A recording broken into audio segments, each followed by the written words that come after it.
gun, and the shooting started very quickly after that. Is it working? I think it forced the shooter to go maybe quicker. You know, you're supposed to be a very good I think shot. it's working now. My sons, Don and Eric, they can't believe what happened, but they said from 130 yards, a bad shot would hit that target almost every time. They said it's like in golf, sinking a 2-foot putt. Yeah, it's not a tough shot. It's not a long shot. The Secret Service person had the long shot. He had triple the distance actually. So it was a terrible thing. It's hard. I have to say this about the Secret Service. When I went down, live. It's working. It's working now. And I went down based on I think they're screaming, but other people also, because people saw this happen. You had so many people. One of the miracles was that nobody ran. I mean, if a gun goes off, the crowd control people showed us this. When guns go off, and it does happen in stadiums at a soccer match or some kind of a match, everybody flees. They call it a stampede, like cattle. But everybody, and a lot of people get killed with those stampedes. We had more people than you'd have at, some of these matches or these games, and nobody left. You had a small group behind us in the grandstand, and that was full. And you look at it as it was taking place, and normally they'd be running. They didn't leave. They saw that I was hurt. They saw a lot of blood. That's how close it was. And they saw that I went down. And it's almost like they wanted to be with me. Well, out front, you had thousands, tens of thousands of people. As far as the eye could see, you had people in Butler, as far as the eye could see. And a lot of press, too. There were, many cameras on watching this. It's what makes it so different, because normally things happen that aren't good, but you never have a picture of it. Here we have all these cameras shooting it. So, sort of amazing. But one of the interesting things was that you didn't have anybody flee. You didn't have anybody stampede. Sure. Nobody. And there were some people behind me. They stood up and they're looking like, I'll tell you, you want to have them in a foxhole with you. I want to meet some of those people because it's so different from what you heard. But so I was down. But the Secret Service guys, there were bullets flying right over my head. You could hear them go whizzing, and these guys came jumping on top of me, and a young lady, Kate. Would jump. They moved so fast, and let me tell you, that took tremendous courage. Now there was a lack of coordination. There was, obviously everybody understands that somebody that building should have been covered. And I mean, that was the big thing. Looking at the aerial views, that building would be like the #1 spot for a sniper. I mean, it's like if you were to pick, like, what is the favorite? So if the goal is to assassinate, what's your favorite spot? That building. You're right. That building would be #1. That would have been the spot. It's like you can ask for a better location. It's like no, that would have been the spot. What people think is when the local policeman, who, by the way, he really he did what he was supposed to do. He couldn't hold on any longer, and then when he got his head just peeking above, this guy standing there with a gun at his head. Take a look and what happened. when he fell down, again, hurt his ankle very badly, but he was making the calls. But what happened is the firing took place very soon. So close. What they think is that this guy ran to his site, which he had all planned out with the gun. He ran to the site and he started shooting fast, and maybe that's why he sort of missed. I mean, he but got as you said, me, but you it would have hit. Could have been a much bigger problem. But he totally would have hit if you hadn't turned your head. So 2% survival rate. 2% survival rate. It was a very near thing. It was a miracle. If I hadn't turned my head, I would not be talking to you right now. As much as I like you, exactly, I would not. Yeah, I would not be talking. You'd be talking to me from another realm, perhaps. Yeah, that's right. We'd be talking from a different place. But it was a very terrible experience. The Butler Hospital, they did such a great job. The doctors were so good. Everybody was so good. There was a mistake. If somebody knew, because people were hearing that, there was just a bad feeling that somebody was around. You know that story now. It's been And if somebody could have said, because they've oftentimes said, like there'd be a lightning storm or something. Because I've done, I think, over 300. I think I did a lot more than that. But we did a lot. And oftentimes they'll say, "Sir, could you wait 10 minutes, please? Sir, could you wait 20 minutes? There's a storm overhead or lightning or something," right? And that happens often. And this would have been a perfect time for that to have happened, but it didn't get coordinated. That was the problem. Well, it was your I think your actions in the heat of fire, and like what I found admirable there was that you can't fake bravery under such circumstances. The courage is instinctual, or it is not. It's not a rehearsed action. And so I just want to say that I think a lot of people admire your courage under fire there. And Well, so thank you very much. I appreciate it. I didn't think of it. I just wanted to get up, and I wanted to stand up. I wanted to let people know. I felt I was good when they were on top of me, covering me, actually, very much covering me, and very bravely. But I wanted to get up. I said, "I want to get up," and they wanted. They have everything there.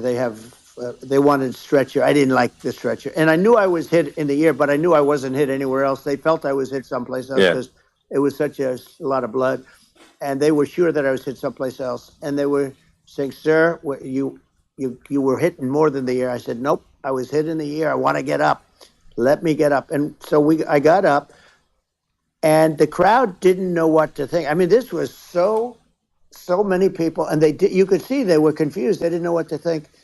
And I wanted to let them know I was okay. It was very important for me to let them know that. And they went wild. You've seen the after. They didn't go wild when I got up because they didn't know, was I alive? You really couldn't tell. When I stood up before the hand, before the fist in the air, they didn't know if I was alive. I've never been humbled. Nobody did. And when I put the fist up, they were just relieved and happy and thrilled, and the place went crazy. It was pretty amazing. It was a terrible thing, but it was incredibly moving. Yeah. Well, and I mean, speaking of the sort of slide that got you to turn that saved your life, really, was the illegal immigration slide. Maybe this maybe this is worth talking about that. It was that slide saved you're your right. life. No, the illegal immigration saved my life. You're right, but it had to be at that exact angle. I mean, that's a great one. Illegal immigration. The incredible thing, though, when you talk about the odds, you had to be exactly at that angle. But the incredible thing is that the chart, I used it less than 20% of the time. It was just a moment. Yeah. It's always on my left, never my right. And it's always at the end of the speech. So here we have it. It's on the right, not the left. It's at the beginning, not the end. And even the people that put it up, they were unprepared. And they did a great job. They got it up immediately, fortunately. It's working. But I looked to the right, and the bullet came whizzing by, hitting my ear.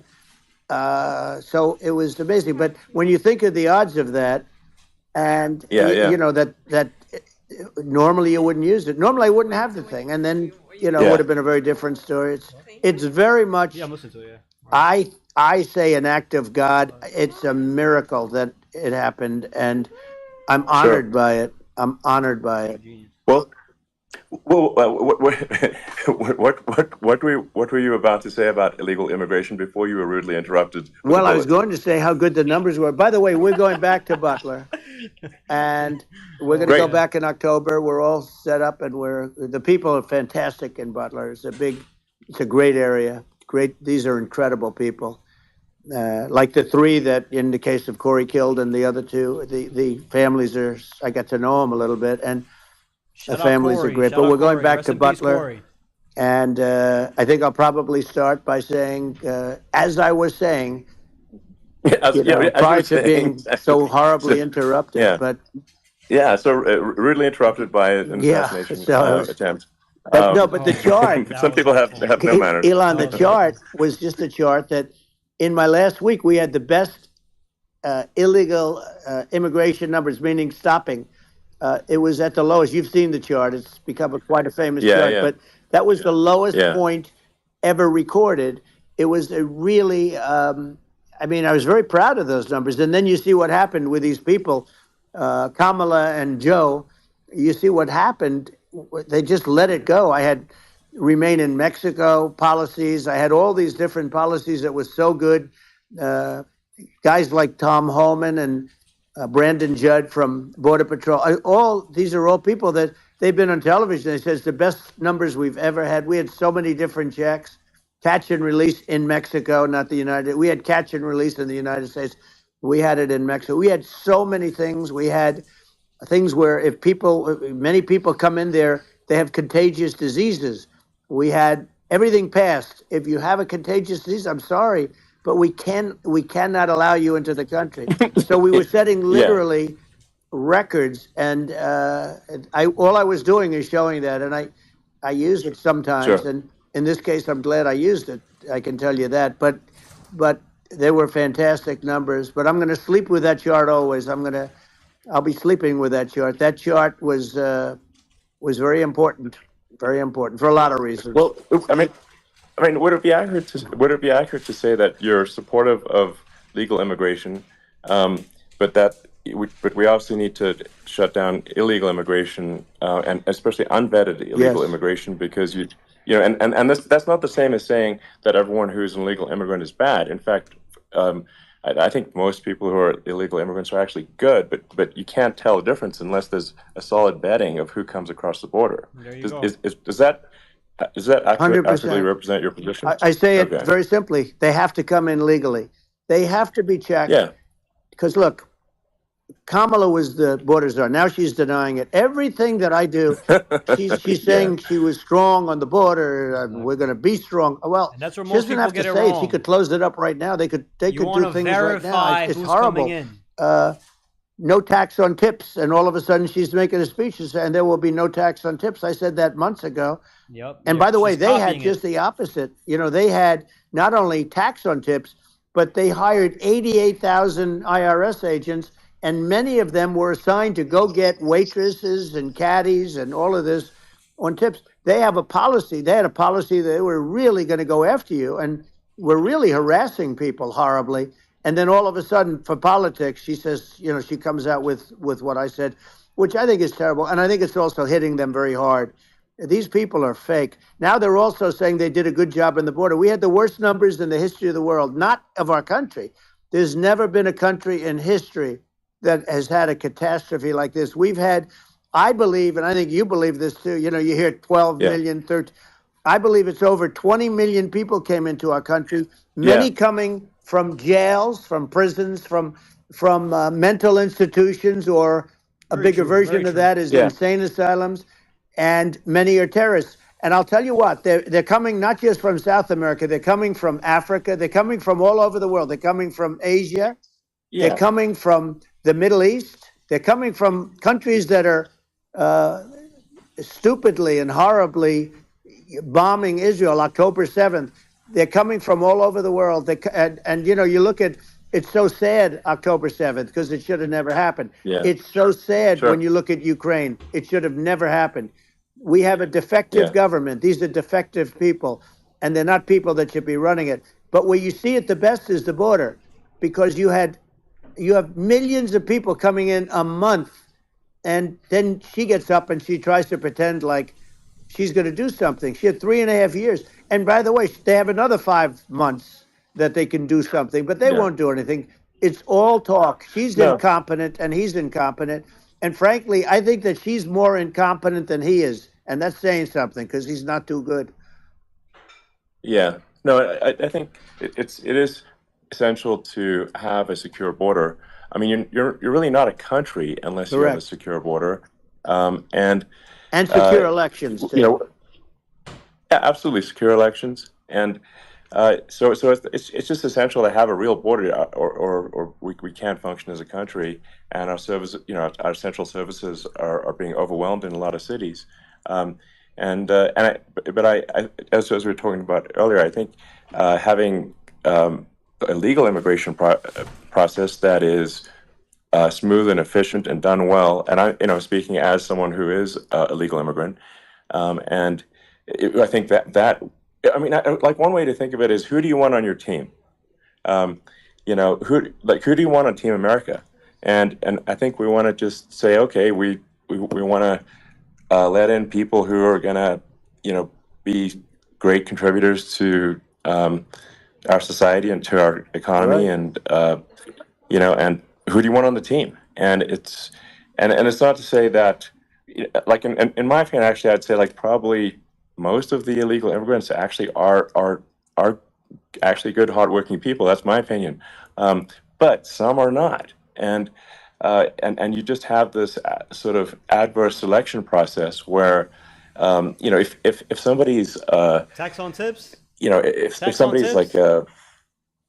you know, uh, has a career in theft or robbery, I don't understand what's taken them so long to get here. Because we're such a target-rich environment.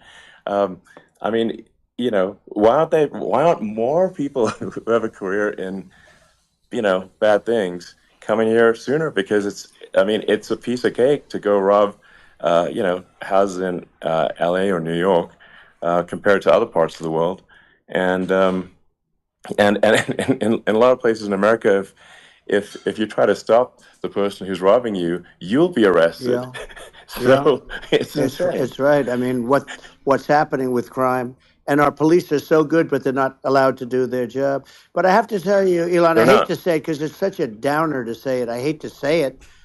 I hate it. But uh, you have a lot of people that just shouldn't be. I think it's a much bigger number than you think. They're I allowing, think you're again, right. they're Yeah. allowing people from their jails.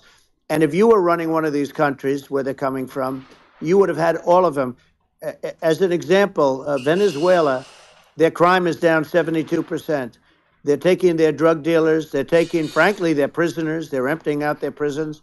They're taking their criminals, their murderers, their rapists, and they're Yeah. delivering them into But the. that's what Castro did. Yeah, That well, he did on a much smaller scale. yeah, It was a much smaller yeah. scale. But this is a massive scale because this is being done worldwide. But here's what's happening: crime all over the world is down. And wait till you see the numbers that we have.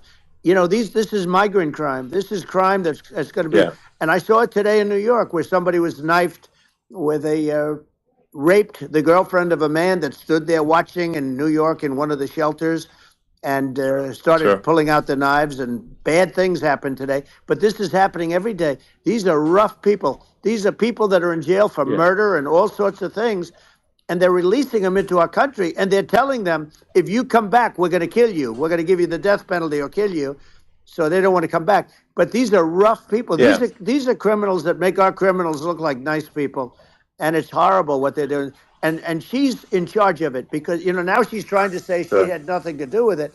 And she's such a liar know. because she was called the border czar the first day, and it was on the The headlines border of every czar. newspaper. The She's the border border czar. czar. And she never even went there. She went to one location, which had nothing to do with where the problem is. She went in and out, I Right. guess, because she was getting a lot of pressure, Yeah. but Yeah. had nothing to do with the problem Yeah. is. Signal. But she was the Well. border czar, and people Yeah. Yeah. can't allow them to get away with their disinformation campaign. Now she's trying to say that she wasn't really involved, and the whole thing is horrible. She was totally in charge. She could have shut the border down without him. He didn't know what he was doing anyway, so he wouldn't have even known Yeah. what happened. You could shut the border down. He Yeah. wouldn't even know the difference. But uh, the fact is that she was border czar. But if you don't have to call her Yes. that, the fact is you could just call her. She was in charge of the border, and the border was the worst Right. ever. It's simply not working. No, it's horrible. Whether it's a question of intention or competence, either way, we don't have a secure border, and we have people streaming over like it looks like a World War Z zombie apocalypse at times. Unsecured border. And sometimes you got to sort of wonder, like, is it real or not? So Knife point, stabbing because another you man see things, you're repeatedly like, is it during a real? robbery. So I went to the border at Eagle Pass, ICE and I saw detainer for law. myself in Texas, and I was like, okay, it's real. I'm like seeing this in real time. I actually posted the video like just live. I just flew there one day and just to see, hey, is this made up or real? And I'm just seeing people stream across the border, and I have to say, at least the people I saw did not look friendly. Elon Musk. These are people can look at my video and say, Yeah. hey, these people look friendly. I don't look super friendly. So These are people that Um, Elon would not be the same man if he had to walk across the street and look these people in the eye. These are rough people. These are really rough people coming across. And I know rough people. and these are people that we don't want in our country. And the caravans are coming in, and they're putting, and who's doing this are the heads of the countries. And you would be doing it, and so would I. And everyone would say, "Oh, what a terrible thing to say." The fact is, it's brilliant for them because they're taking all of their bad people, really bad people. And I hate to say this, the reason the numbers are much bigger than you would think is they're also taking their non-productive people. Now, these aren't people that will kill you. We have enough of them. But these are people that are non-productive. They are just not productive. I mean, for whatever reason. They're not workers, or they don't want to work, or whatever. And these countries are getting rid of non-productive people in the caravans in many cases. And they're also getting rid of their murderers and their drug dealers and the people that are really brutal people. And they're coming into our country at levels that have never been seen before. And I saw an ad just before I got on the air. I'm walking over here, and I saw an ad by Kamala saying how she is going to provide border security. Where has she been for 3.5 years? For 3.5 years, we have 20 million people poured in. It's a terrible thing. I think this, frankly, I think this is a fundamental existential issue for the United States. And if we have another 4 more years of open borders, and it's going to be even worse with another 4 more years, it's going to be even worse than it's been for the past 3.5 years. I'm not sure we've got a country. You don't have a country left. Elon, if they get in, you will have 50 to 60 million people from all over the world, not South America only. We think of South America, we think of Honduras and El Salvador, Guatemala, and Mexico, the 4. But it's not that. It's everywhere. They're coming in from everywhere. And I had to stay in Mexico. I think this is a super important point. Like people, it's like basically when I went down there, I was like, well, where are people from? It's like almost no one was from Mexico. No, Mexico less. It's just the border. It's just the border with Mexico. But the people coming in, it's Earth, the rest of Earth, and America is only about 4 or 5% of the population of Earth. It would only take a few percent of the rest of Earth to overwhelm everything in the US. We're already overwhelmed, Elon. We're overwhelmed. You had to see the news tonight about New York, and I love that place. And what they're doing to it is horrible. What they're doing to it, and all the courts do is they try and focus on Trump. Okay, let's focus on Trump, who did nothing wrong. I complain about a rigged election. Elon, what's happened is unbelievable. You have from Africa. From the Congo, they're coming from the Congo, and 22 people came in from the Congo recently, and they're murderers, and they drop them. They drop them. They take them out of jails, which is very expensive, to maintain the jails. Although they don't do too much maintaining, I can tell you. But they take them out of jails, prisons. They take them out, and they bring them to the United States. They deposit them in the United States and say, "Don't ever come back, or you're going to be executed." And they don't want to come back. But they won't come back. Sure. But they're coming from Africa. They're coming from Asia. They're coming from the Middle East. They're coming from South America. Well, they're coming from everywhere. Earth, basically. And there are a lot of really bad ones. It's just an everywhere on Earth thing, and it's just not possible for the United States to absorb everyone from Earth or even a few percent of the rest of Earth. It's just not possible. So, well, Elon, we're going to have to finish this up. We're going to have the largest deportation in history of this country, and we have no choice. Otherwise, we're going to have a country. What they've done to our country. Think of it, with in Venezuela and in some of these other countries, crime is down 50, 60, 70, 80%. And you would be the same. You would have. Yeah. I'll tell you what. Venezuela has not gotten rid of all of them. They've gotten rid of about 70% of their really bad people. Their jails are about 50%. Put into the United States. Same with other countries. Some are 30%, some are 50%. They're all different. But the bottom line is they're all going to be at 100%. Why wouldn't you put 100%? And they're doing it right now while this third-rate phony candidate. Don't forget, I beat Biden. He failed in the debate miserably. And, some people said, oh, gee, it's too bad. It's too bad he did so badly, or I did well in the debate. The first night they said, wow, one of the people at CNN said that was the greatest debate performance I've ever witnessed. And then 2 days later, they didn't talk about that. They just said he was bad. But that's okay. That's the way I get treated, and I don't mind that at all. What I can tell you is this. we cannot have a Democrat. We cannot have her. She's incompetent. She's as bad as Biden in a different. Look, Yeah. she hasn't done an interview since this whole scam started. And say what you want. This was a coup. This was a coup of a president of the United States. He didn't want to leave, and they said we can do it the nice way or we can do it the hard way. Yeah, I mean, they just took him out back behind the shed and basically shot him. What they did with this guy, and I'm no fan of his, and he was a horrible president, the worst president in history. And one of the reasons he was so bad, first of all, the Israeli attack would have never happened. Russia would never have attacked Ukraine, and we'd have no inflation. And we wouldn't have had the Afghanistan mess, if you think of it. Well, and we wouldn't have had Afghanistan. But we think of it. You take a few of those events away, and we have a different world. We would also have inflation was caused by oil. Yeah, no. I think you're making an excellent point here, which is that when other countries can, that are thinking about invading or doing bad things, when they're thinking about that, they're thinking about, okay, what's the American president going to do? And do they fear the American president, or is there someone they do not respect and do not fear? And I think they would rightfully be. I mean, look at the footage of the assassination. They're like, okay, President Trump is like, don't mess with me. I mean, that's. Like, whereas I think people are not going to be, and they obviously have not been at all intimidated by Biden, and they certainly will not be intimidated by Kamala. And you have to really think of that in the context of global security.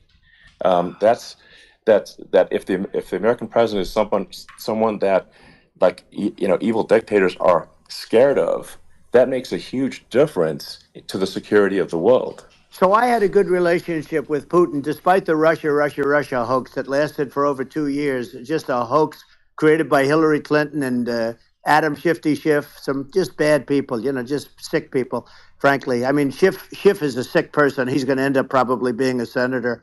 It's hard to believe. The whole thing is hard to believe. But, they put our country in danger with that stuff, too. They actually, when they make up stories, and you have to fight your way out of it for a long time. But I know Putin very well. I got along with him very well.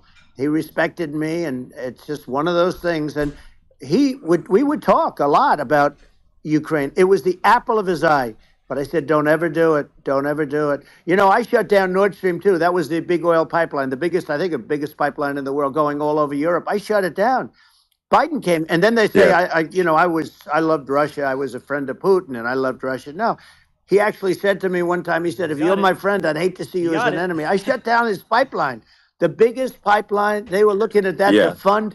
And this pathetic president gets in there. And the first thing he did, one of the early things he did is he shut down Keystone XL pipeline, which is our pipeline that would have employed 48,000 people, pipeline workers, shuts it down. That was, a massive job that Obama refused to allow. Yeah. I allowed it in my first week because it was jobs and it moved oil. And by the way, in a much more environmentally friendly way. It's underground. It's not a truck that catches on fire or a train that catches on fire. But think of it. He shut down the XL pipeline, the Keystone XL pipeline. Yeah. He shuts that down and he approves the Russian pipeline. Yeah, it doesn't make any sense. It's inconsistent. Certainly, but I mean, I think it's just worth emphasizing, to listeners the immense importance of whether the United States president is intimidating or not intimidating, and how much that matters to global security. Because there's some real tough characters out there, and if they don't think the American president is tough, they will do what they want to do. I know every one of them. And that puts the whole world in danger. Elon, I know every one of them, and I know them well. I know Putin. Yeah. I know President Xi. I know Kim Jong-un of North Korea. I know every one of them. And let me tell you, people will say, oh, this is terrible. He said, I'm not saying anything good or bad. They're at the top of their game. They're tough. They're smart. They're vicious. And they're going to protect their country, whether they love their country. They probably do. It's just a different form of love, but they're going to protect their country. But these are tough people at the top of their game. And when they see a Kamala or when they see Biden, Sleepy Joe, they can't even believe it. They can't believe this happened. all the stuff that you're seeing now, all the horror that you look at Israel, they're all waiting for an attack from Iran. Iran would not be attacking, believe me. You know, when I was there, and I say it with respect because I think we would have been good with Iran. I don't want to do anything bad to Iran, but they knew not to mess around. Iran was broke because I told China, if you buy from Iran oil, it's all about the oil. That's where the money is. But if you buy oil from Iran, you're not going to do any business with the United States. And I meant it. And they said, we'll pass. They didn't buy oil. Other countries, likewise. Sure. You want to buy, you're not doing business with the United States. And they were at a point where they had no money for Hamas. They had no money for Hezbollah. They had no money for any of these instruments of terror. And it was amazing. In fact, there were articles when I was leaving, which is hard to believe, actually, especially when you look at what's happened to our country. Our country is so bad right now. It's such a different place. We were respected. Think of it. 4 years ago, we were so respected to a point where when I said don't buy oil, they didn't buy oil. But they had no money, and Israel would have never been attacked. It is zero chance. And again, I said to Vladimir Putin, I said, don't do it.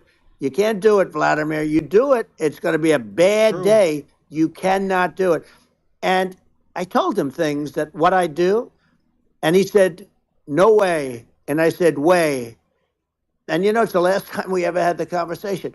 He would never have done. I got along well with him. I hope to get along well with him again. You know, getting along well with them is a good thing, not a bad thing. I got along well with Kim Jong-un. When I met with President Obama just before entering, you know, it's a sort of a ritual. And I sat down with him and we talked. It was supposed to be for a very short period of time. It turned out to be a long period of time. There you have it. I said, what's the biggest problem? He said, North Korea. I had that problem worked out very quickly. It was nasty at the beginning with Rocket Man and, you know, all the different things. Yeah. But all of a sudden I got a call. Those were some epic tweets, by the way. Yeah, they were. Quick thing on PolitiFact. He's right. Trump's numbers are off on Iran's reserves, were larger than states, and did not drop zero, but he's on point about the plummeting trend line. Iran's foreign reserves plummeted on Trump's watch, but his figures are off. Here's the bottom line. All of a sudden I got a call from him. And they said they want to meet. They want to meet me. And we met, as you remember, we met in Singapore. We met also in Vietnam. And I got along with them great. We were in no danger. But President Obama thought we were going to end up in a war, a nuclear war with him. And let me tell you, he's got a lot of nuclear stuff, too. Exactly. He's got plenty of nuclear. He can do plenty of damage. Yes, I mean, it's because, you know, I mean, people like Kim Jong-un, they respond to strength, not weakness. Well, and he and I had a good relationship. Remember I met him and we walked onto his land. Nobody ever walked onto his land before.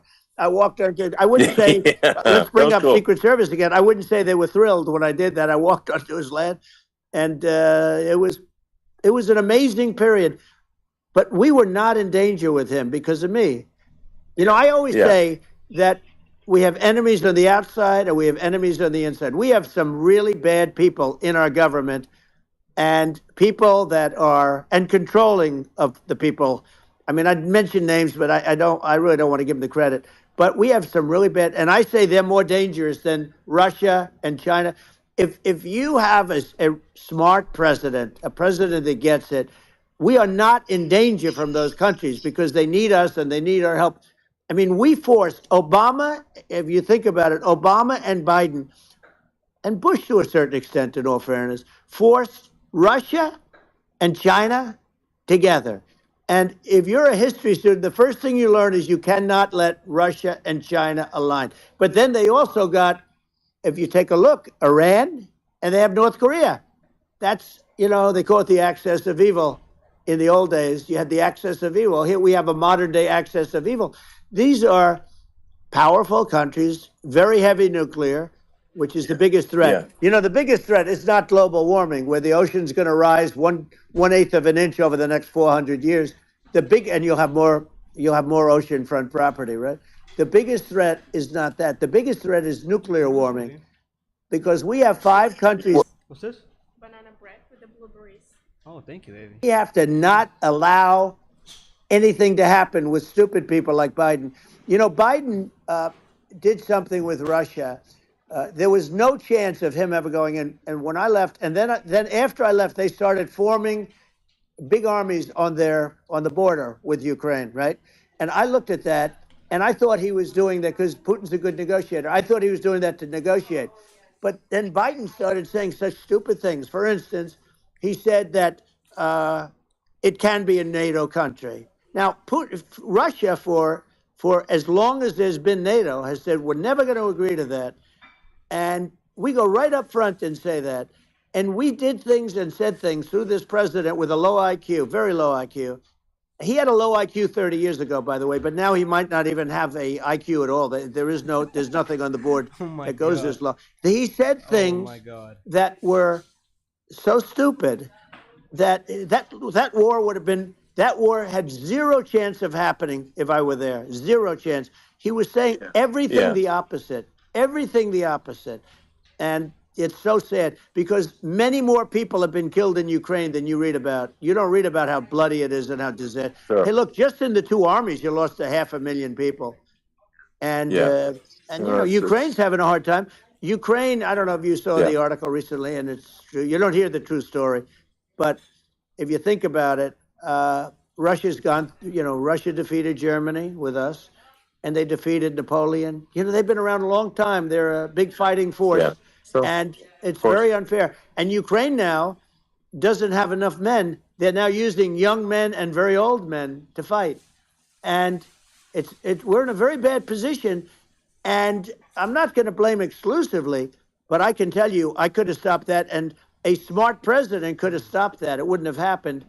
But we had a man that actually made it more prevalent. It was so bad. The words that he was using, the stupid threats coming from a stupid face that he was using.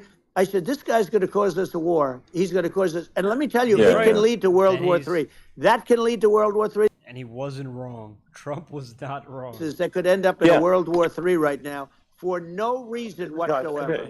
I think you're right. As much as people hate Trump, at the end of the day, he absolutely was right when it came to that. When it came to Trump might have said some savage things online, but he always maintained the relationship. He always found a way to cut a deal and avoid war. And now look at where we're at. But they actually have forgotten that there are currently a lot of nuclear missiles that have targeting parameters for the United States from other 100%. countries. And one of the things we're going to do is we're going to build an Iron Dome over us. Israel has it.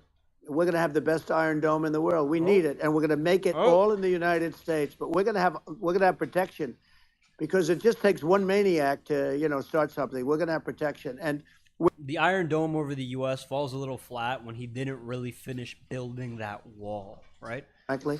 But Israel has it. We're going to have an Iron Dome. But with all of that being said, to me that's so important, the most important. But with all of that being said, the election's coming up, and the people want to hear about the economy and the fact that they can't buy groceries because they don't have enough money to buy groceries. The inflation has killed them. Food prices are up 50, 60, even 100% in some cases. And this stupid administration allowed this to happen, and it's a shame. And that's the thing that people most care about, in my opinion. They care about the border a lot. And we discussed the border at great length. It's nice to have a forum like this where I can discuss something at length. And by the way, you think Biden could do this interview? Do you think that Kamala could do this interview? They would take a pass on you. No, they could not. They don't need Elon. No chance. They don't need Elon screaming out questions. It's pretty. Zero chance Sleepy Joe would be able to do an interview like this. Every time he goes on an interview, they softball him questions. They set it up. But no, look at this kind of conversation. Just Trump being able to rant, go exactly as he would on stage. And as much as I view nuclear as the single most important thing, but a lot of people don't understand that. But it doesn't have to. If I understand it, that's all you need, because if I was president, you're not going to have that kind of a problem. But the thing that they really is making them angry is what Kamala and Biden have allowed to happen to the economy. It's a disaster with inflation. The inflation, it doesn't matter what you make. And now here we go on inflation. Let's go. If you're a worker, or if you're just a middle income person, you can't afford. 4 years ago, 5 years ago, people were saving a lot of money. Today, they're using Yeah. all their money and borrowing money just to live. It's a horrible thing Right. that's happening, and we'll end that Well, I think quickly. a lot of yeah, a lot of people just don't understand where inflation comes from. Inflation comes from government overspending Yep. because the checks never bounce when it's written by the government. So if the government spends far more than it brings in, that increases the money supply, and if the money supply increases faster than the rate of goods and services, They print that's more. inflation. So really, we need to have we need to reduce our government spending, and we need to re-examine. I think we need like a government efficiency commission to say like, hey, where are we spending money that's sensible? Where is it not sensible? And we need to live within our means. We're currently adding, I think, $1 trillion to the deficit roughly every 100 days. That's right. Yep. And And think about where that money's going to. It's going to Israel. It's going to Ukraine. And who really wants these wars? It's interest. and it keeps I growing. rebuilt our military, largely rebuilt our military, did a great job on it, which was so important. We had jets, we had fighters that were, and bombers that were 70 years old. And we did a great job in that. Then we gave 85 billion of it back to Afghanistan, if you can believe it. We gave them 85 billion. They're one of the largest sellers of military equipment in the world. They're selling what we gave them.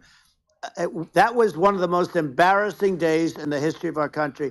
But if you think about, let's go back to the economy. We have to bring energy prices down. Energy started it. The price of gasoline. And now we're on energy. Back to energy and gas. Gasoline. So you have a good, and you do make a great product. I have to say. I have to be honest with you. Thank That you. doesn't mean everybody should have an electric car, but these are minor details. But your product is incredible. Man. But the gasoline, Elon, is the cost of energy. Not only gasoline, it's the cost of heating your house and cooling your house. That has to come down. It's gone up 100%, 150, and 200%, and that has to come down. When that comes down, and we're going to drill, baby, drill. They stopped drilling, and then they went back to drilling because they went back to the Trump policy. But if they won the day after they get into office, this country will go out of business because they're going to go to an energy policy that's not sustainable. Wind and different things. You're not going to have anything. Yeah. And I know you're a big fan of the AI, and I have to say that AI, and this is shocking to me, but AI, Oh, wow. I was not expecting this conversation on AI. the energy that the country already produces for everything. So you're going to have to build. We're going to have to build a lot of energy if our country will be competitive with China, because that's our primary competitor for this on the AI. You're going to need a lot of electricity. You're going to need tremendous electricity, like almost double what we produce now for the whole country, if you can believe it. Sure. Well, just going, back to this, like this basic thing, that people try to make it sound complicated, but it's not. But inflation is caused by government overspending. Would you agree that we need to take a look at government spending and have perhaps a government efficiency commission that just tries to make the spending sensible, and so the country lives within its means, just like a person The does? waste is incredible, and nobody negotiates prices. You used to have a lot of people making jets, and you end up with two companies, and they'll probably try and merge at some point. I went through it, like Air Force, just a thing like Air Force One. One of the first documents they asked me to sign, a general walks in, "Sir, would you please sign this document?" And what is it? Air Force One. That's with Boeing, which is basically two planes, two 747s. And the price was $5.7 billion for two planes. Now, now they're highly sophisticated. That's insane. They're even nicer than your plane, okay? But much more sophisticated. They're very, I won't say what's on it, but they got a lot of stuff on it. Anyway, but it's 5.7. That's a crazy It's number. a crazy number, but I said, I'm not going to pay 5.7. I'm not going to do it. I said, who made the deal? Obama and his people. I said, well, then I know the deal's no good. I'm not going to do it. And over a course of about 4 weeks, by my saying I'm not going to do it, I got the price reduced by $1.6 billion for the exact same plane, other than we had a nicer paint job, if you want to know the truth. But for the exact same plane, I saved one. And I said to Boeing, man, you guys must make a lot of money if you can reduce the price by that. But now what I mean, is it really yapping? They're kind of late. They're really going over everything that's been going on, and Trump is everywhere. Elon Musk is just letting him do his thing. Just rant off, bro. This is your floor. some of the money back, but I shaved it by $1.6 billion for the exact same plane. And you can now take that and multiply that out times thousands of other Exactly. items. Multiply it Yeah, by a the zillion, numbers are and yeah. astronomical. I agree with you. Well, I mean, I think it would be great to just have a government efficiency commission that takes a look at these things and just ensures that the taxpayer money, the taxpayers' hard-earned money, is spent in a good way. I'd be happy to help out on such a commission. I'd love if it were formed. Oh wow! Well, you're the greatest cutter. I mean, I look at what you do. You walk in. Oh wow! Elon Musk and Trump collab on government overspending and budgeting. You Interesting. say that's okay. You're all gone. You're all gone. So every one of you is gone, and you are the greatest. You would be very good. Firing. Oh, you would love it. You're but you fired. know, if You're you look fired. at Argentina. Well, I'd be happy to help By the way, out. congratulations. Yeah. I just looked at the number of people that are listening to you and I chat. We'll call it a chat. But congratulations. This is very good. I mean, it's great. And you're an interesting character. You know, the new head of a place called Argentina, and he's a big, Malay's awesome. he's great. And he's a big MAGA fan, that he ran on MAGA. And he took it to an extreme, too. He ran on MAGA, and I hear he's doing really a terrific job. It's called Make Argentina Great Again. It worked out perfectly. He came in, he bought a lot of hats, he brought everything, but he's doing a big job. He really cut. And I'm hearing they're starting to do pretty well. Inflation's getting down. They had like 2,000%. Exactly. They had inflation like not normal inflation. They had the real deal. But we're going to have that pretty soon. I think we have the worst inflation we've had in 100 years. They say it's 48 years. I don't believe it. I think we have the worst. They don't include a lot of the items that should be included. Yeah. Well, it's just from government overspending and not spending taxpayer money effectively, and having just like so many departments you can't even name them all. And what Milei is doing is he's cutting government spending. He's simplifying things. He's putting in regulations that make sense, and Argentina overnight is experiencing a giant improvement in prosperity, but it's also a lesson for the United States, which is that Argentina used to be one of the most prosperous countries in the world, in the 30s, 40s, and because of bad government policy, it ruined the country. And if you take Venezuela, for example, Venezuela should be incredibly prosperous. They have phenomenal reserves of everything, oil, everything, and it should be prosperous. But if the government's wrong, it impoverishes the people. And so I think we should not be complacent in the United States in thinking that and taking our prosperity for granted, because if with bad government policy we can run the country into the ground, and that's just something people should bear in mind. Don't take prosperity for granted. Well, think of education. So we're ranked at the bottom of every list of the top 40. We're ranked number 40, number 38. Norway, Switzerland, Sweden, different countries are ranked good. Actually, China's pretty close to the top. They're a top 6 or 7. But we're ranked at the bottom, almost at the bottom, 38, 39, 40. In other words, horrible. And yet we spend more per pupil than any other country in the world. So we spend more. And what I'm going to do, one of the first acts, and this is where I need an Elon Musk. I need somebody that has a lot of strength and courage and smarts. I want to close up Department of Education, move education back to the states, where states like Iowa, where states like Idaho, not every state will do great, because states that basically aren't doing good now. You look at Gavin Newsom, the governor of California. He's terrible. He does a terrible job. So he's not going to do great with education.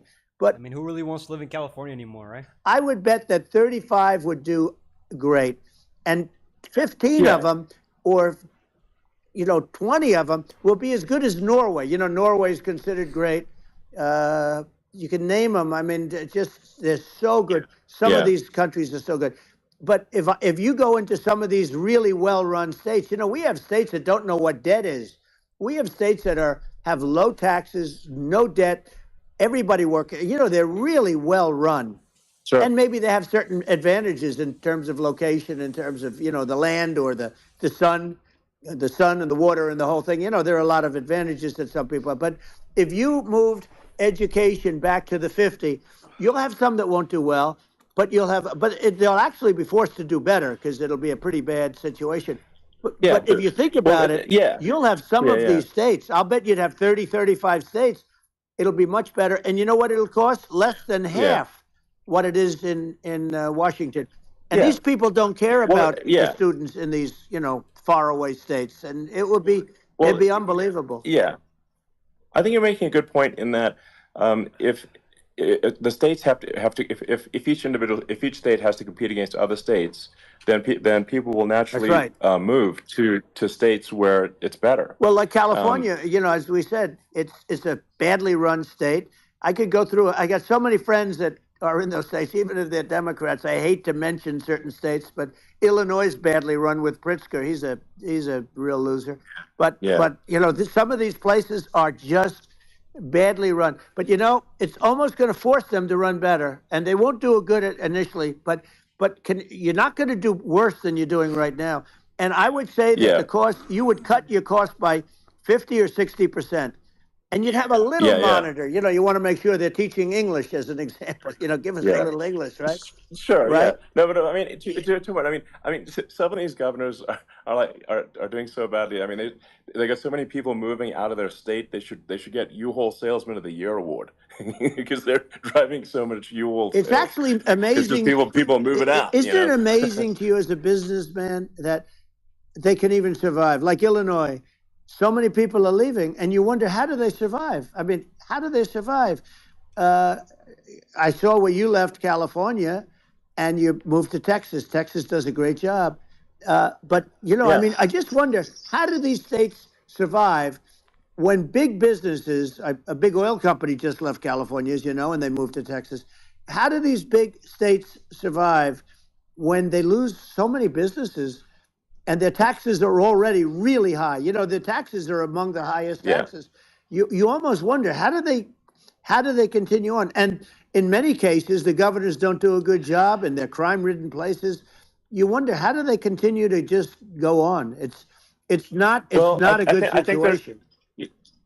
I think the only thing that's going to force some of these states to change is if they risk bankruptcy and they're not getting bailed out by the federal government. Right. Well, that's the only thing that's that. going to get them changed. You remember the area in California where they had that, where I guess somebody had sticky fingers and they stole a lot of money. Here's a quick fact. Let's start with the basics. Between April 2020 and July 2022, California's population decreased by more than 500,000 people. And when considering net domestic migration, 700,000 more people moved out of California than moved in during that period. So there you go. There's a fact check right there, right? Cost of living is high, and quality of life issues and taxes. Then he ends up being governor of Illinois. So what is he going to be? Is he going to be a great governor? And you have people. I could name every one of them. I got to know every one of these, and some are very good, and some are just horrible. Well, I think that the larger point here, too, as you're saying, like a lot of people are concerned about the economy. A lot of people are concerned about inflation, and inflation is effectively a tax on people that save money, and for people that are working day to day, it's just a form of taxation. And if we can solve the government spending problem, we'll solve the inflation problem, which means people will have a better standard of living, and that's a really big deal. Well, the people that got hurt worst are the people that did it the way they were taught to do it all through, their younger life and their young life and their whole life. The people that saved money, and then they got no interest on their money, and inflation destroyed them. There you go. And frankly, they were almost better off if they didn't do anything like that. I mean, those people have been absolutely decimated, and we're going to bring those people back and help those people. We've got to get the prices down. When I look at bacon costing 4 or 5 times more than it did a few years ago, when you look at some of the food products in grocery stores, people go, they can't believe it. They used to be able to buy a whole cart, and today, a lot of people just don't have the money. They go in and they can't buy anything. They look at it's It's sticker shock. think They call it yeah. sticker shock, right? I think it really just comes, like I said, I think it just comes down to really, I guess, two things, which is that if you solve government overspending, you solve inflation, which improves the living Right. standards of the average person, and then if you deregulate, like have sensible regulations, so because a lot of the regulations are nonsensical and cause the cost to be extreme for no reason. But unless you've got effective deregulation, like Reagan did a great job on deregulation in the 80s, but it's been 40 years since we had That's right. anyone really. I mean, during your administration, we made some progress, but I think there's an opportunity to make, I think, radical progress with sensible regulation. And if Well, Elon, those two things, yeah, those are the big deals. we set a record. We did more deregulation and more restrictions on all of the different businesses than any other president. Remember, I had the rule for everyone we put in, you have to get rid of 10 or 12. And we did radical cuts on all of that. And a lot of that's being put back by this administration. And we did radical cuts on things that weren't necessary. But we were all set. You know, we had the best economy ever maybe in the world. And then what happened is COVID came in and we had to focus on that. And nobody knew what it was. And I always say I got good marks on economy, good marks on military. We knocked out ISIS. We did so many different things. We rebuilt. But, you know, I never got the credit that we really deserved on what we did with COVID. We never got the credit. But had that not happened, a gift from China, from Wuhan, came in from Wuhan, the Wuhan labs, and I always said it, and it turned out to be right. But had that not happened, we were set to start reducing the Chinese virus. Debt. We were going to reduce taxes further. I gave the largest tax cuts, and we were going to reduce taxes still further for middle-income people, not only businesses. But we did it for businesses because they're the ones that's why we had the great job numbers. But we were set to really start reducing debt. And, you know, we're sitting on the biggest pile of liquid gold anywhere in the world, bigger than Saudi Arabia, bigger than Russia. And we were going to drill, and we were going to make so much money. We were going to supply you. This is the 4th time Trump has talked about drill, baby, drill. He loves oil, man. He does not F with any car, any electric car, none of that. He respects Tesla and Elon Musk, but he's like, I'm not driving. Had to divert. Then what happened is when they came in, you know, we kept a lot of businesses alive. If I didn't do what we did, we would have had a 1929 type depression. But the problem is when Biden came in, he got trillions of dollars and just started spending it stupidly. You didn't need it anymore. You know, we got over that bad period where everybody was dying and feeling, you know, it was just not a good period. Interestingly, you know, during his administration, many more people died during his administration of COVID than during my administration, and we really got the brunt of it. But people don't realize more people died during his administration than ours. But it diverted us from doing what I wanted to do. But we had the greatest for, you know, almost 3 years. We had the great, and you know that probably better than anybody. So many of your friends said to me, the best years we've ever had in business were during the Trump years, and also said that African American, Hispanic American were so incredible. They were having the best. Asian American women, men, young people without a diploma, young people that graduated from the best colleges, from MIT, from the Wharton School, from all of the great colleges, Harvard. They were doing better, and people without a diploma were doing better, and everybody was happy. And then COVID came, and we had the problem is they spent trillions and trillions of dollars. They wasted. They shouldn't have taken any money, and we wouldn't be having inflation right now, which is killing our country. Yeah, absolutely. I mean, I should probably say something about, like, you know, maybe my views on, you know, climate change and oil and gas. All right, here we go. Now we're gonna hit climate change. Let's see. Different from what most people would assume. Because my views are actually pretty, I think, moderate in this regard, which is that I don't think we should vilify the oil and gas industry and the people that have worked very hard in those industries to provide the necessary energy to support the economy. And if we were to stop using oil and gas right now, we would all be starving, and the economy would collapse. Wow. So I don't think it's right I to was not sort of expecting that. vilify the oil and gas industry. And I the world has a certain demand for oil and gas, and it's probably better if the United States provides that than some other countries. Sure. Very interesting. I wasn't expecting Elon Musk to defend oil and gas when he's primarily an electric car company. Very, very interesting. So he is not like those soy boys. Let's be honest. Eventually, you do run out of. I mean, you run out of oil and gas. It's not there for. It's not infinite. And there is some risk. I think it's not the risk is not as high as a lot of people say it is with respect to global warming. But I think if you just keep increasing the parts per million in the atmosphere long enough, eventually it actually simply gets uncomfortable to breathe. People don't realize this. If you go past 1,000 parts per million of CO2, you start getting headaches and nausea. And so we're now in the sort of 400 range. We're adding, I think, about roughly 2 parts per million per year. So I mean, it still gives us. So what it means is like we still have quite a bit of time. So we still have some time. But so there's not like we don't need to rush, and we don't need to stop farmers from farming or prevent people from having steaks or Right. basic stuff Right. like that. Like you can leave the farmers alone. I agree. in How my crazy opinion. is that? Where I mean, you have farmers that are not allowed to farm anymore, and Elon Musk is pro steaks and pro farming. the whole world is Yeah, a that's little silly. crazy. But it's largely taken its lead from us. I just say though, I've heard in terms of the fossil fuel, because even to create your electric car and create the electricity needed for the electric car, fossil fuel is what really creates that at the generating plants. And, so you sort of can't get away from it at this moment. I mean, someday you might be able to, but I do hear we have anywhere from 100 to 500 years left. Much of it hasn't even been found yet. Yeah. But there are tremendous, like Anwar. I got Anwar in Alaska approved. Ronald Reagan couldn't do it. Nobody could do it. Everybody tried. Nobody could do it. I got it approved. The first thing that Biden did was unimprove it, to get rid of it. He funny, man. ended Yeah. it. It's hilarious how he does that. He's talking about one thing and it's just like, yo, well, Biden ruined this for me, and this is what I was trying to do. They think it could be bigger than Saudi Arabia in Alaska. Could be bigger than Saudi Arabia.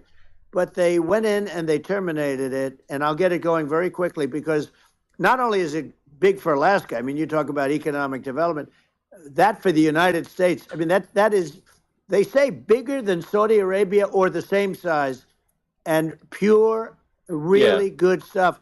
And, they end it. So I think we have, perhaps hundreds of years left. Nobody really knows. But during that time, something will come around that will be very good. Yeah.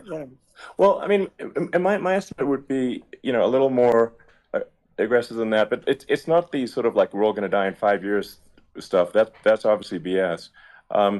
But I mean, my view is like if you just look at sort of the parts per million that increments every year, you get sort of 2 or 3 parts per million every year of CO2. I mean, I think some of that it's problematic if it accelerates. If you start going from 2 or 3 to say 5, and then there may be some situations where you get just a step change increase in the CO2. And I think we don't want to get too close to 1,000 ppm, because like that's actually makes it uncomfortable to breathe. Like just existing in 1,000 ppm CO2 is uncomfortable. That's like that's considered like an industrial hazard. Right. Just so it's that's actually, you start getting headaches and stuff. So it's even without global warming, it's not comfortable to live. So you don't want to get too close to that. But I mean, I think we want to just move over, and if I don't know, 50 to 100 years from now, we're I don't know, mostly sustainable. I think that'll probably be okay.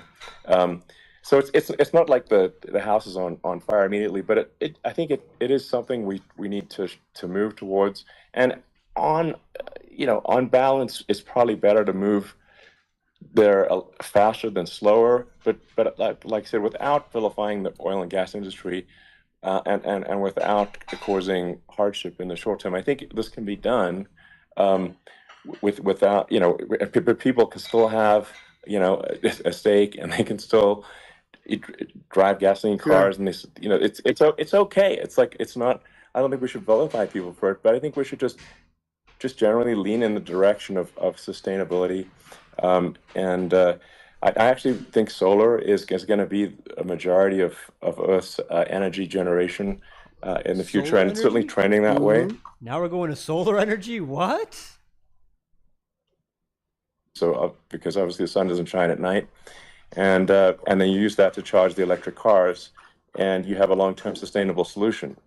And that's what Tesla's trying to move things towards, and I think we've made a lot of progress in that regard.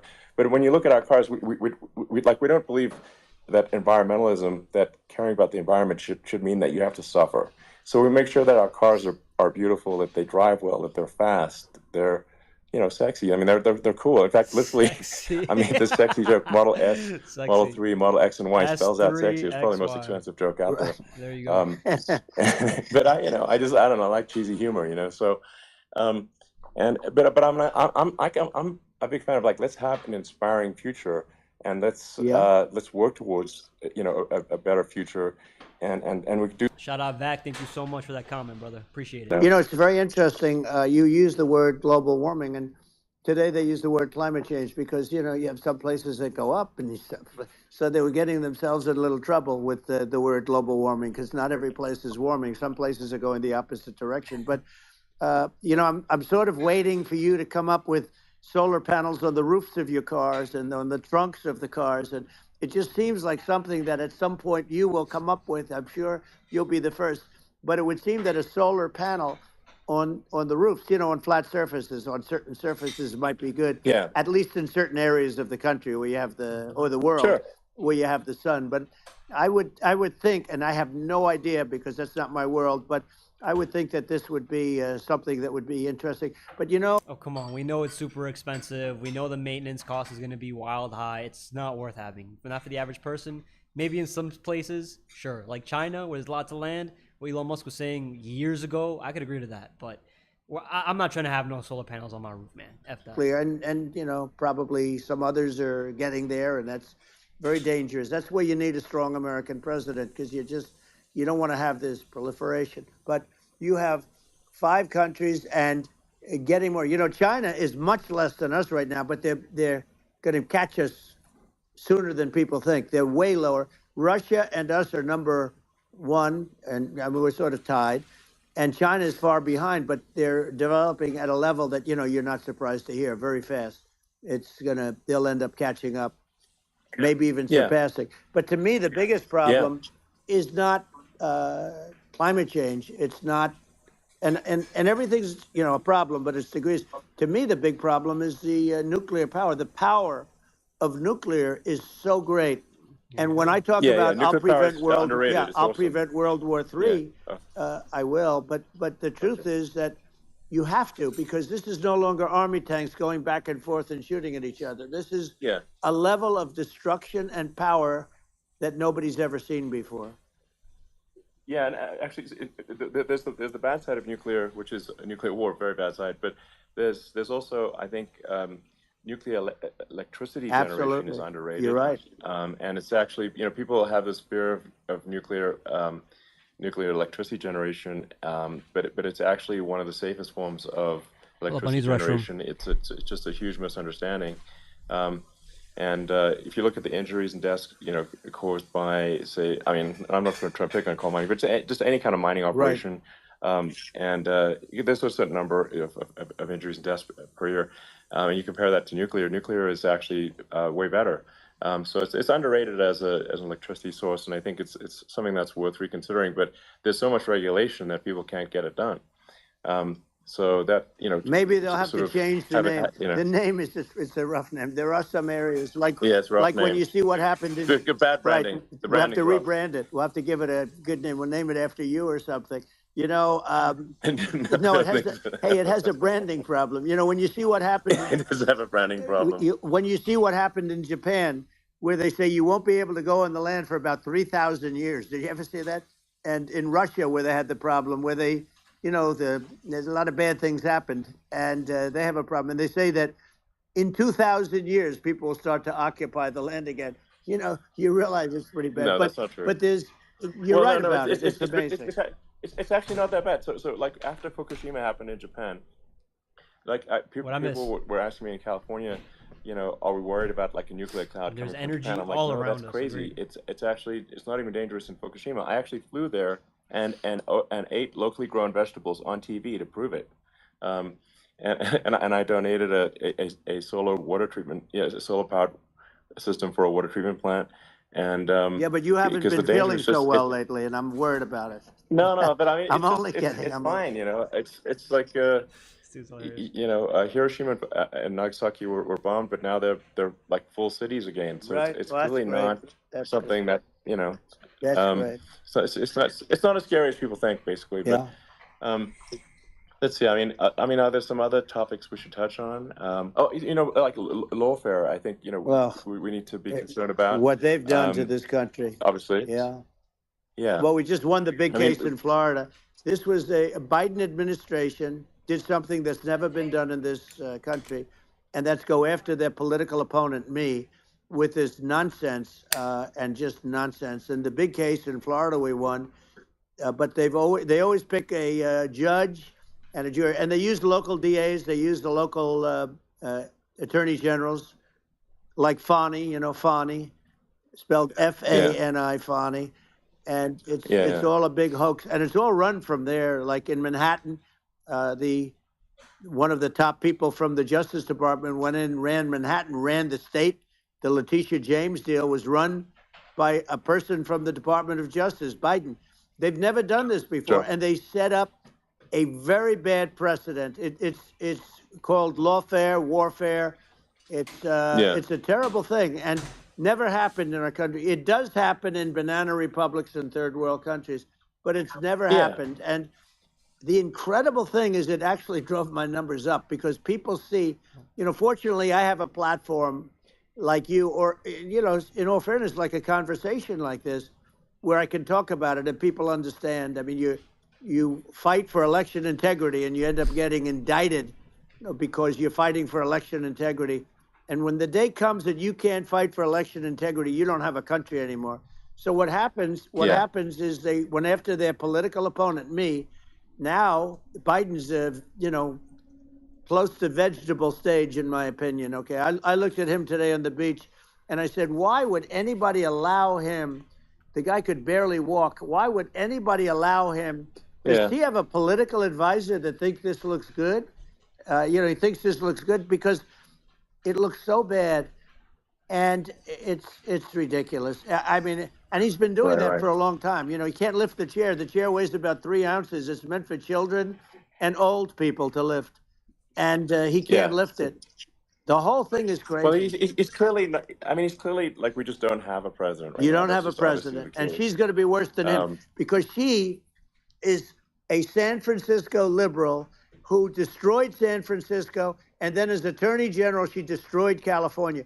You talk about location, and we're talking about the sun and the water and all. There's nothing better than California. She has destroyed that. She was the original DA. She was the original in San Francisco. She was the original Attorney General in California. What she has done to California is, well, you know better than I do. You just left California for a lot of those reasons. And what she's done with crime, with cashless bail, where you kill somebody. I mean, we have states there you kill somebody and they let you out right away. I mean, you don't have to even put up, and then they never find the people unless they kill again, and then they let them out again.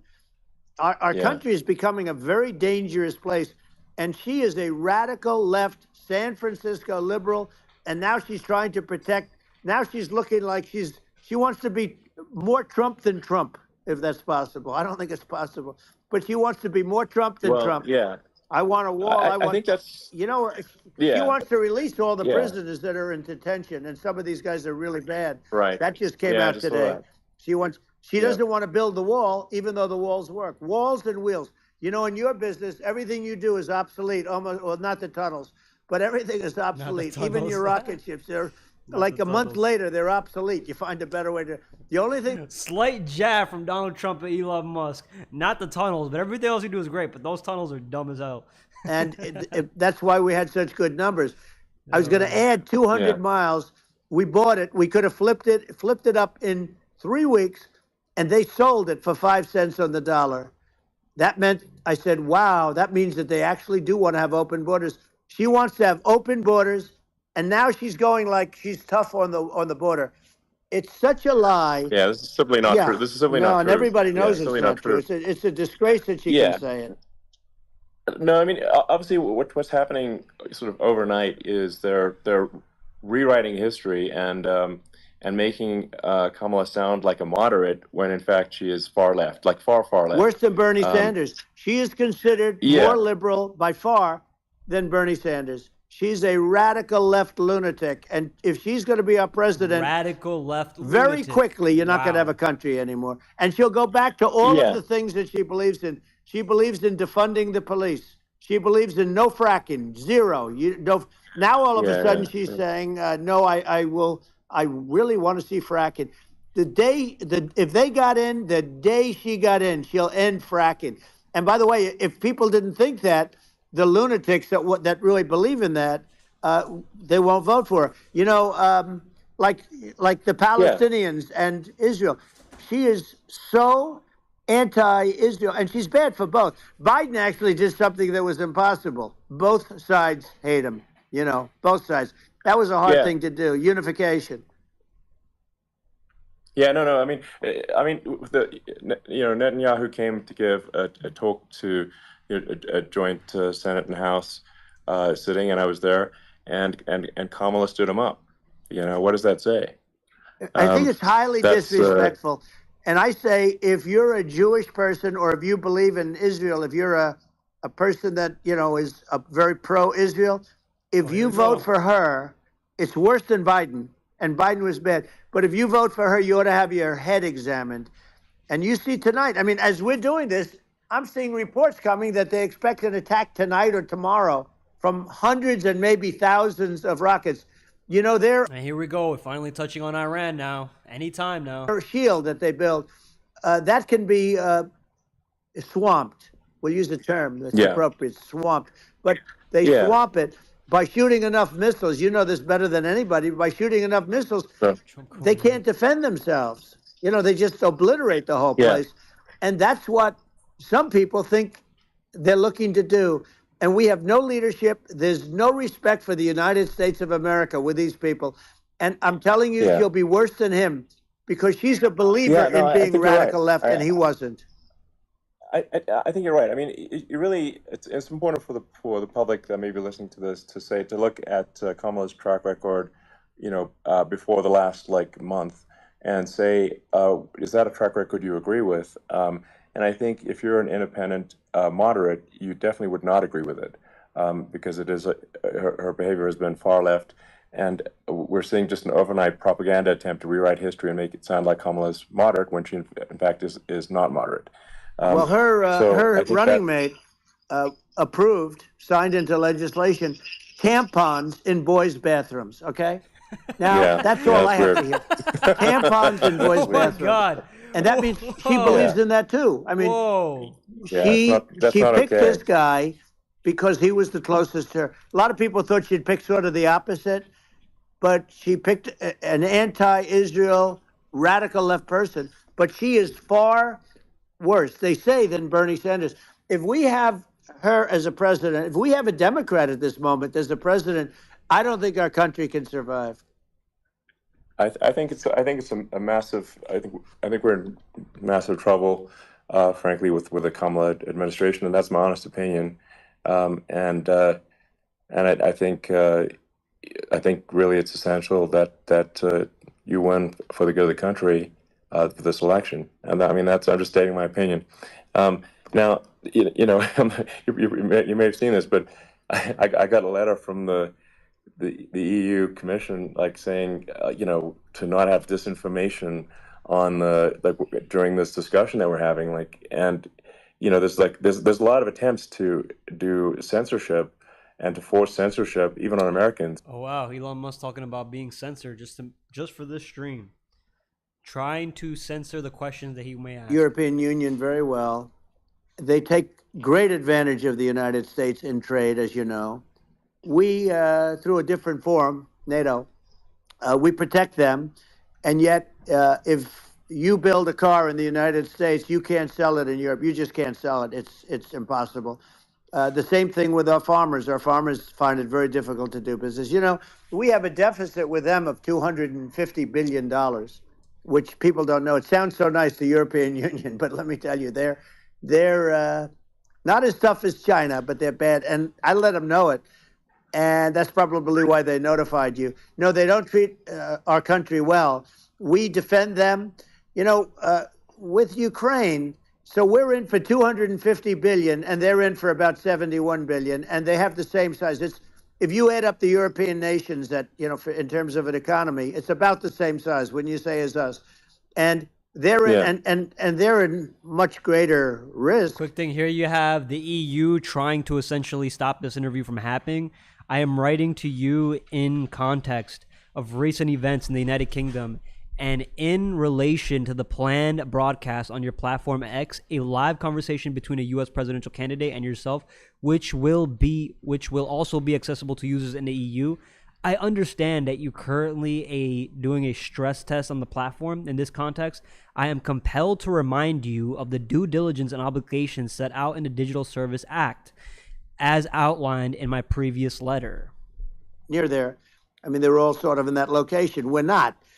But they should, and I did it with NATO. There were only 7 countries that were paid up in NATO out of 28 at the time.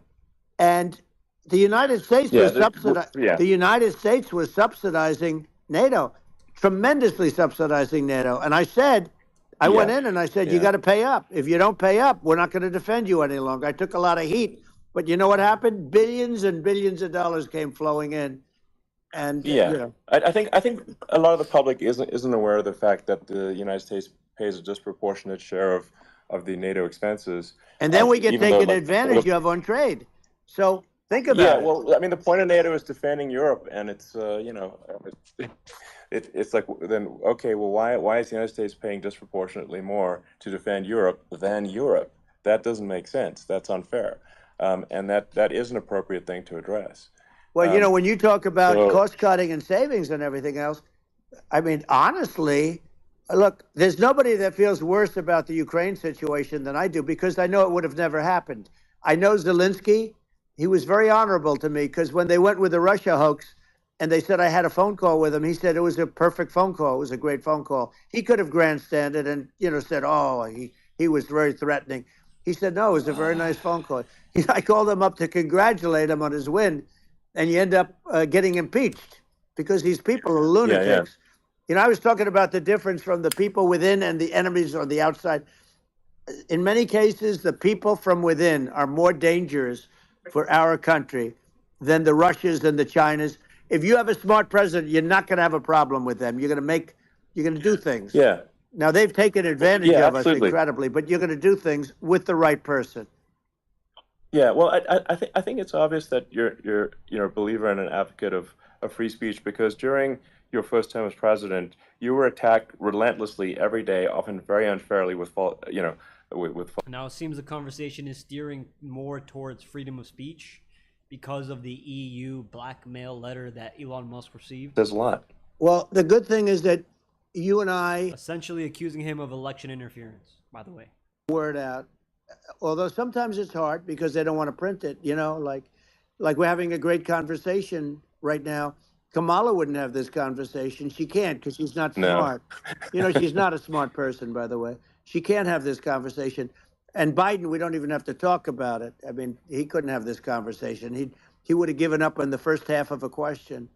He would have walked out. He would have said, where am I? Where am I going? So anyway, but no, he wouldn't have this. That's true. Not a lot of people would have this conversation, but we cover a lot of territory. But the beauty is that we can have a conversation, and I'm able to get it out because I get treated unfairly. This is a really big point. You can actually have a conversation with you. Yeah, it's nice, isn't it? And you can't have a conversation Another Biden with Biden or Kamala. It's like not. It's not another dig at Biden. Trump can actually have a conversation, unlike other candidates, hint, hint. Or person who's unbelievably sharp in order to stop all the nuclear danger and all the dangers that I'm talking about. And I got along with all these. I got along with Kim Jong-un. We had dinner, we had everything, and he really liked me, and I got along with him really well. By the way, he's the absolute boss over there. A lot of people said, "Oh, do you think he really?" That's for Let me sure. tell you, I saw things that you don't want to know about. He is the boss, but we had a good relationship, and he doesn't like Biden. He considers him a stupid man. He said he's a stupid man. Well, at least he speaks his mind. But in this country, you're not sort of allowed to say it, but I guess you are. You should be allowed to say it if it's true. But we need smart people, and we need people that have an ability to lead. And she doesn't have that ability. Can you imagine? Now, Chairman Xi very well. Can you imagine her and him negotiating, or No, it's even silly. It would be standing silly. together? It is, the whole concept is ridiculous. She is terrible. She's terrible. But she's getting a free ride. I saw a picture of her on Time Magazine today. She looks like the most beautiful actress ever to live. It was a drawing, and actually, she looked very much like our great First Lady, Melania. She didn't look. She didn't look like Camilla. That's right. But of course, she's a beautiful woman, so we'll leave it at that, right?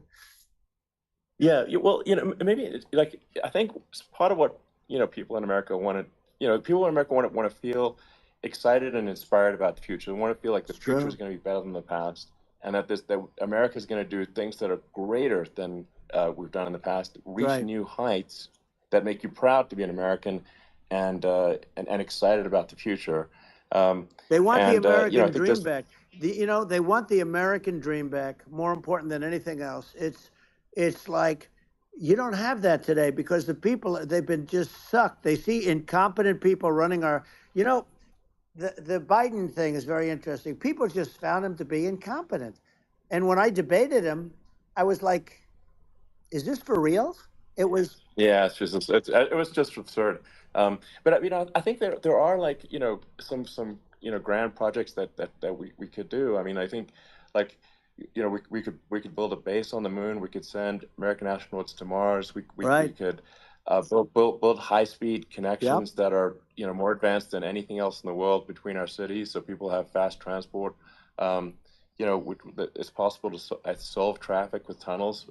We've already made great progress in Vegas doing that, and and just do things that are exciting and inspiring and make the future feel like it's better than the past. Well, I saw what you did in Vegas, and I'll tell you, it was amazing. I got to see. I took a big glimpse at it, and it's incredible. It's incredible, and you could do that all over. It's deep. Yeah, you don't even need much structure. Assuming you're in the right area. No, it's straightforward. It's amazing. So like I think we could do some things that like China's got incredible high-speed rail between its cities, but I think it's actually possible with tunnels if with deregulation, with an ability to actually where it's like legal to actually do the tunnels. Then you could have high-speed. This conversation is getting really, really boring at this point. Really redundant, incredibly repetitive. They've already hit these topics. China, Biden, EU. Let's get to crypto. I want to hear about crypto. Let's push this conversation to crypto. Safer than surface trains, where there is a danger there, with crazy people. It's much safer, much better. And it's sad because I've seen some of the greatest trains. I find it fascinating. And I've seen the systems and how they work, and the bullet trains, they call them, I guess. And they go unbelievably fast, unbelievably comfortable, with no problems. And we don't have anything like that in this country, not even close. And it doesn't make sense that we don't. Doesn't make sense. Yeah, and I think also like there's, I'm kind of hopping on the excess regulation, but I think something that like I think people can generally understand is that what happens with laws and regulations is that there's more and more of them every year, and unless there's a process to clean them up, eventually everything becomes illegal, and that actually it slows down the development of new technologies. I mean, if you take the sort of like I think there's room for some reform at the FDA for improving the speed with which we approve. Trump is drinking that truth liquor, that truth social liquor. All right. And I worked very hard on that.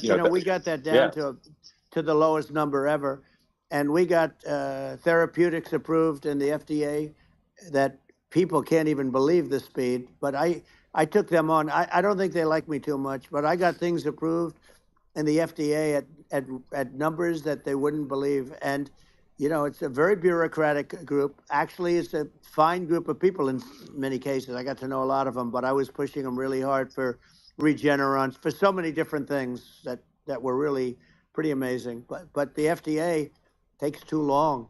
It's 12 years to get a product approved. I got it down to 4, and I got some things done very quickly. But it's really something that is going to have to be worked on because it takes too long. Just takes too long. Yeah, it just takes too long, and it's you end up in the same with the approval, but it's just it takes years instead of something that I think could potentially take months, that improves people's lives. I think I just wanted to sort of hop on this point that like there has to be an active process for reducing rules and regulations, because otherwise they just keep building up every year, and you get like hardening of the arteries, and eventually the 4th time Elon Musk has brought up reducing regulation, and then we just ossify as a society. We can't make any progress, and it's a really big deal. Elon, just getting back to the FDA for 1 second, I got something done called Right to Try. This is where you can go in, and if you're terminally ill, you can use a space age, medicine or whatever it may be. We have the best doctors, the best labs in the world. We really do. But people would go to other countries because you couldn't use the product, even if they thought it worked, because it's going through the FDA. I got it approved where you can, you basically, look, nobody wanted it. The doctors didn't want it because of the liability. The country didn't want it, our country, because they didn't want to get sued. These are people terminally ill. The insurance companies didn't want it, and the pharmaceutical companies. Nobody wanted it. I got everybody into a room, and we came up with an agreement that you won't get sued. And also, they didn't want it on their record. If somebody's terminally ill and they die after taking a drug, they didn't want that on their record. So we set a separate list if somebody was, so it wouldn't count as a negative. Okay. And as you know, we got it done. We have saved Right to Try. They've been trying to get this done for 58 years, and it sounds simple, but it wasn't, because of, the insurance companies, nobody wanted it, but we got it done. Sure. Somebody you sign a document that you're not going to sue the insurance companies, the country, you're not going to sue anybody. And we got it done, and we're saving tens of thousands of lives. Right to Try. Hopefully you never need it, but if you do, you don't have to travel to Asia. People, if they had money, they go to Asia, they go to Europe. If they don't have money, they go home and die. That's what happened. They'd go home and die. Well, I mean, and actually, to give Europe some props here, it's like if a drug is approved in Europe, which has a crazy amount of regulations, it should obviously be approved in the U.S. Yeah. I mean, they get more regulations than we do. So why would a drug be approved in Europe and not in the U.S.? That's crazy. Well, we did it. We did something that really, they've been trying to do it for 50 years, and they just couldn't get it done, and I got it done. And it's really something. But you're right. Some people go to Europe because a drug isn't approved here, but it's approved in Europe. And it's a drug that, generally speaking, would work. It's pretty crazy. Absolutely. You're right. And I think so, as long as people are properly informed of the pros and cons, and like these are the risks, this is the risk, and like you make your own decision. That makes sense. Well, I think just, in sort of closing up, and by the way, I'm looking at the numbers. You got a lot of people listening. I hope you don't get nervous, because you got a lot of people listening to you right now, like 60 million or something. What is that number? 60 million? Crazy. It's amazing how you can... 60 million? What is the number? Wow. Breathe air. Well, wow. I think in terms of people... That's bigger than you said. You said 25, and you're much more than double that number, 25 million. I think you're going to be 60 or 70. And I guess over a period of time, hey, I congratulate you. Do I get paid for this or not? Well, that's funny. I think actually in terms of the number of people that will hear this conversation over the next few days to weeks, it's going to be hundreds. That's what they say. Yeah, that's good. Well, look, it's an honor.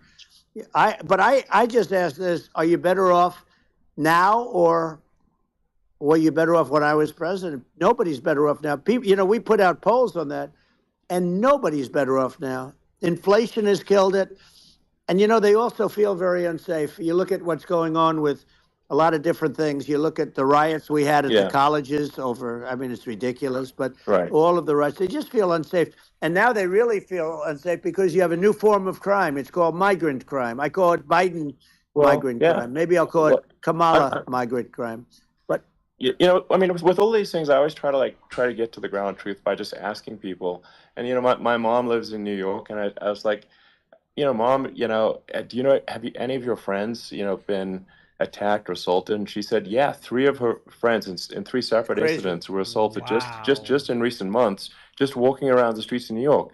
And Take it from someone who is a bartender in New York City. Absolutely true. I've heard countless stories of especially older women being afraid from what their friends have gone through, if not themselves as well. They either be yelled at or they'll get in some kind of altercation, either on the streets in Manhattan, near the Trump building, mind you, or in the subways. It's very true. in New York, The only one that gets zero bail. prosecuted is Donald Trump. They prosecute Trump. Yeah, I mean, it's And 6 months ago, this was unheard of. I'd never heard this story until it started happening. scot-free.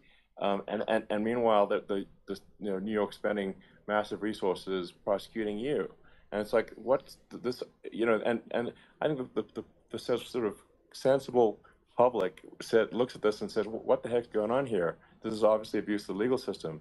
The legal system is supposed to be protecting the public from violent criminals, and it should be obviously allowing the public to make their own decision about who should be president, as opposed to some legal case. Once they start this precedent, because this can go on with the next one, I mean, this is a very bad precedent what they're doing in terms of going after their political opponent, and that's all it is. It's going after their political opponent, and then you get a judge who's a strong Democrat, and I'm being nice when I say that, in many cases crooked as hell, but you get a judge and you go into an area where a Republican gets 3 or 4% of the vote, and you'll have a jury pool with people that hate Republicans or hate. It could also be the other way, though, because it could start the other way in areas where they hate Democrats, and you get into a Pandora's box. It's a very dangerous thing for this country, and a very dangerous thing even for the state. New York City is losing. New York City and state lose a lot of business over what they did to me, because these people say, we don't want that to happen to us. That's no justice system. You have an unfair system of justice, and it's costing New York State a tremendous amount of money. People are leaving and companies are leaving, and they won't come back. So, all of that stuff is important. But the economy now is the big thing, and we can turn that economy up so fast, and people are going to be back again. We're going to get rid of inflation. I think there's a lot of opportunity. Right. Absolutely. So, and I just want to congratulate you. You've done an amazing job. You have definitely got a fertile mind. We can talk. You and I can talk about rockets. It's kind of you to say. Thank you. Tunnels. We can talk about tunnels and rockets and electric cars. So many things. And now you're into the AI, and that's going to be another beauty, I'll say. So it's an amazing thing you've done, Elon. It's an amazing thing, and I congratulate you. I mean, thank you. And I just say here, here's to an exciting, inspiring future that people can look forward to and be optimistic and excited about what happens next. And that's the kind of future that I think you will bring as president, and that's why I endorse you. Well, I appreciate that. That endorsement meant a lot to me. Not all endorsements mean that much, to be honest. Your endorsement meant a lot. And, we have a phrase, make America great again. It's pretty simple, but it really says that we want to make America great again. And we can do it. We can do it now. But if we were going to suffer another 4 years like we suffered for the last 4 years, I'm not sure the country can ever come back. That's how bad it is. It's so bad. We have to do a lot of things. I think that's a very real risk. Yeah, it's a big risk. It's a very real risk. Yeah. And it's, I'd just like to note to people listening, like, I've not been very political before. And if you look at my record, I've actually been, I'm not like, some they try to paint me as like a far right guy, which is absurd, because I'm like making electric vehicles and solar and batteries, helping them with the environment, and I actually I supported Obama. I stood in line for 6 hours to shake Obama's hand when he was running for president, and so it's not like I'm like some sort of dyed-in-the-wool long-term Republican. I'd call myself historically a moderate Democrat, but now I feel like we're really at a critical juncture for the country, and I think a lot of people thought, the Biden administration would be a moderate administration, but it's not. And obviously, we were just going to see an even further left administration with Kamala. That's my honest opinion. I mean, her dad is literally. She was brought up as an actual. Her dad is a Marxist economist. You can Google it. I mean, it's not we're not making this up. That's how she was brought up. So, and we want to have a future that is prosperous. And I think we're just at this critical juncture, and I think this is a case of the America is going to at a fork in the road, and Sure. And I think it will take the path, like you are the path to prosperity, and I think Kamala is the opposite. Then that's my honest opinion. I'm gonna get attacked like crazy, and I've also experienced quite a bit of lawfare myself, but I'm just trying to tell people my honest opinion, and I haven't been really active in politics before, and I'm just trying to point out that my track record historically has been moderate, if not moderate, slightly left, and so this is to people out there who are in the moderate camp to say, I think you should support Donald Trump for president. And I think it's actually a very important junction in the road, and we're in deep trouble if it goes the other way. Well, I want to thank you, and I actually always did think of you as somewhat left. I must say that. So it's Yeah. even more of an Well, honor to have your endorsement. I know how strong you feel about it. But when you think of her, San Francisco, 15 years ago, I had a great friend, Bob Tish. He said it's the greatest city in America, and now it's almost not livable there. And California likewise. And she was involved in the destruction of San Francisco and the destruction of California. And she will be involved in the destruction of our country if people are so unwise as to elect her. And I hope that doesn't happen. And I hope the elections are going to be run honestly. And we're going to turn this country around. We're going to do things and we can do it fairly quickly. And we have to get rid of the criminals that have been, given to us by other countries as they laugh.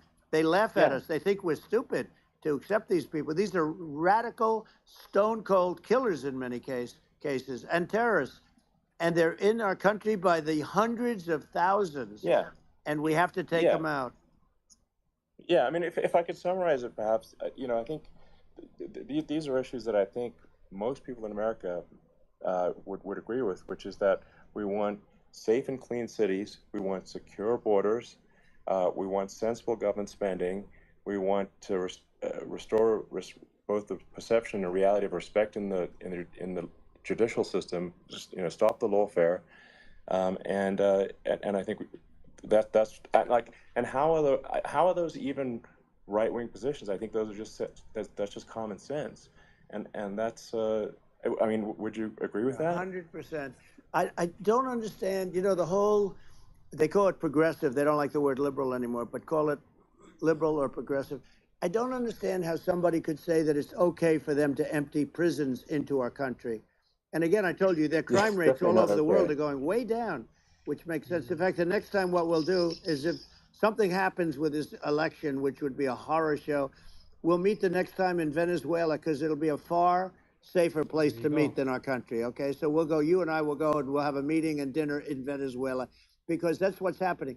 Their crime rate's coming down and our crime rate's going through the roof, and it's so simple. And you haven't seen it. He says have a meeting in Venezuela because they're dumping all their dangerous criminals here in the U.S. That's funny. About being politically correct law enforcement or lack of law enforcement. And our police, I have to just end with this. We have great police. We have great law enforcement, but they're not allowed to do their job. They have to be able to do their job without being destroyed. Well, absolutely, and it's obviously demoralizing if you're a police officer risking your life to arrest violent criminals who could kill you and do kill you sometimes, and then you arrest a violent criminal and then the DA doesn't prosecute and they'll just let the guy out. Well, then why should a police officer risk their life to arrest a violent felon? Well, even worse, Elon, nothing's going to happen. Even worse, they prosecute the police officer. They go after it and they prosecute the police officer and they take away his pension. They take away his job. He loses his family. He loses his house. Well, I thought it was very telling, like incredibly telling, that when there was that case where sort of a gang of thugs beat up police officers. I think it was in Times Yep. Square in New York, and then nothing happened to those guys. They were let out, zero bail, and I think a bunch of them were given free tickets to California. Well, what is I mean, that is a gross indignity against the United States, and that's how. I mean, this is insane. Like, have we lost all pride? How can such a thing be allowed to occur? I've never seen anything. We see where they get shot. It's a very dangerous profession, but something they're very proud of, and they want to be able to do their job. But I've seen them get shot. I've seen a lot of things. But I've never seen where these guys are standing in the middle of a big street, everybody watching them, and they're literally boxing, like punching, stand-up fighting a police officer. There were two of them, and you had about six of these guys, and they're punching the hell out of them. And in their own country, they would be dead if they did that. They'd be shot. Yes. They would be shot instantly. And, they come from these countries, and it's taking them a while to realize that we don't do that in this country. But in their own country, if they stood on a street and had a fight with a police officer, they would be shot. There's no political correctness. And it's such a sad, it's such a sad thing to see. And that's the reason you have crime, by the way, because we don't do anything about it. Yeah, we just cannot have a situation where our police officers are beaten up on camera by a gang of illegal immigrants, and then nothing happens to the guys that beat up the cops. I mean, and they're let out. This is unacceptable. Well, we're going to change it, and we're going to get them out of the country. When I first got involved, they said you couldn't get them back to these countries. You couldn't take them back. In the case of Guatemala, Honduras, El Salvador, some others, you couldn't get them back. And I said, really? Oh, you can't get them back? Because under Obama, he couldn't get them back. They'd fly them in, and they'd put planes on the runways in these countries so you couldn't land the plane. They'd bring them back. And the generals told me, sir, we can't bring them back. The countries won't accept MS-13 gang members. They won't accept them. And I said, really, how much do we pay these various countries in terms of economic aid, which is also somewhat ridiculous? And the answer was $750 million. I said, good. Tell them they're in default.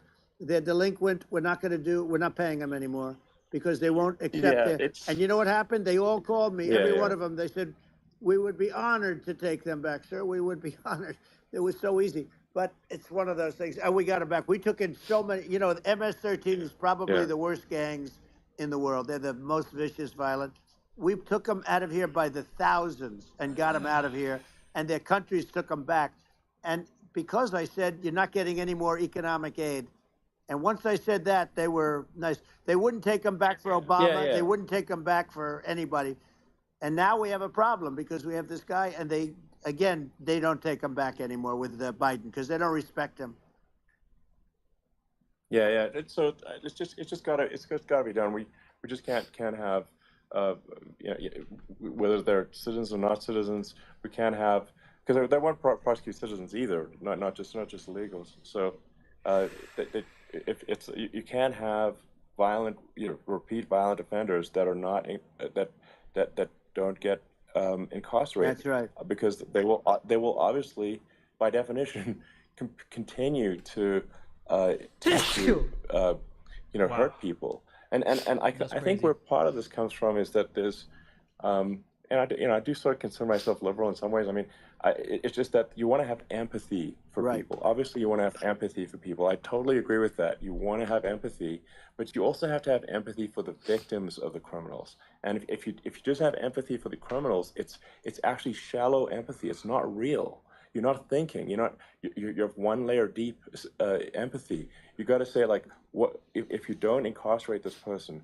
Who are they going to hurt? They might kill someone, they might rape someone. If you don't incarcerate them, you have to have empathy for the victims. And there's a lack of empathy for the victims of the criminals and too much empathy for the criminals. It doesn't make sense. That's why you want to have deep empathy for society as a whole, not shallow empathy for criminals. Right. And we have to give our police officers the dignity and the respect that they deserve. And we have to let them do their job. They can do a great job, but we have to let them do their job. And if we don't do that, it's going to all It's going to all disappear. There's never been a society like this where you're allowed to do anything you want and nothing happens. And I'm talking about violent crime. And it's going to get more violent because these are really, really violent people. And we're going to get them out of our country, and we're going to get them back to where, because they were sent here by the presidents and by the various people that run those countries. And I know every one of those guys.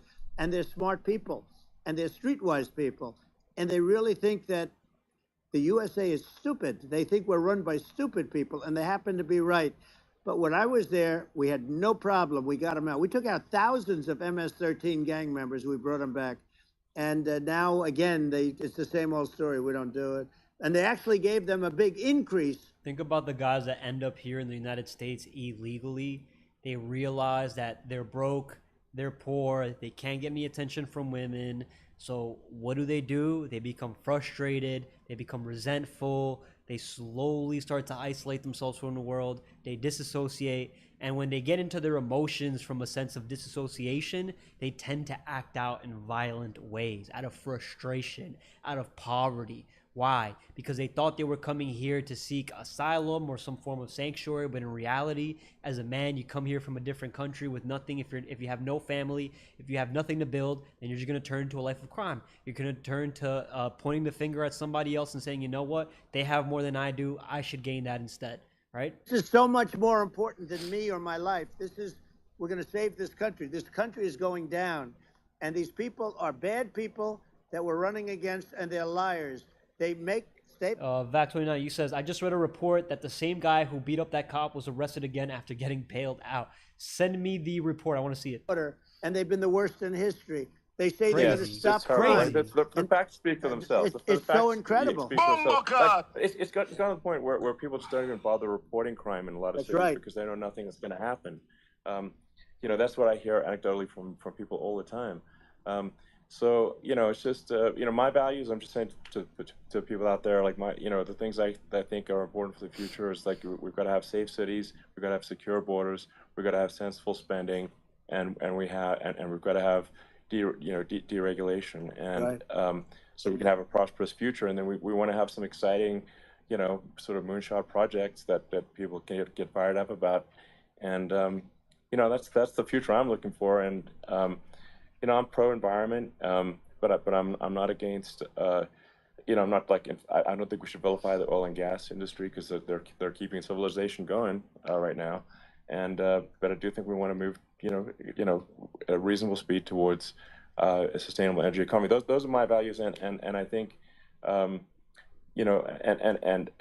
so I mean that's why I'm supporting you for president, Well, I appreciate it. We're going to give incentive to companies to come into our. All right, maybe now it's wrapping up after 2 hours. We're going to be giving tremendous incentives. We want companies to build here, not to build in other locations, and we want to create jobs. And again, it's about the American dream. You don't hear about the American dream anymore, Elon. You don't hear. You're the American dream in the truest sense, but you don't hear about the American dream anymore, and you're going to hear about it. People, they need that incentive to go out and do it. And they're going to love their lives. I mean, they're going to look forward to getting up in the morning and going to a job that they love, not a job that they can't stand, or not any job at all where they have no money, where they literally have no money. And then they end up with violence and lots of other problems. No, we're going to do some great things. And I learned a lot in the first. We had a great economy and all of that. We rebuilt the military. We did so much, but I also learned the best people. I learned the good people, the smart people, the dumb people, the people that can do things, the people, you learn. When I first came in, I tell people I was in Washington, D.C. only 17 times, according to the fake news media. I was in 17 times. I never stayed over.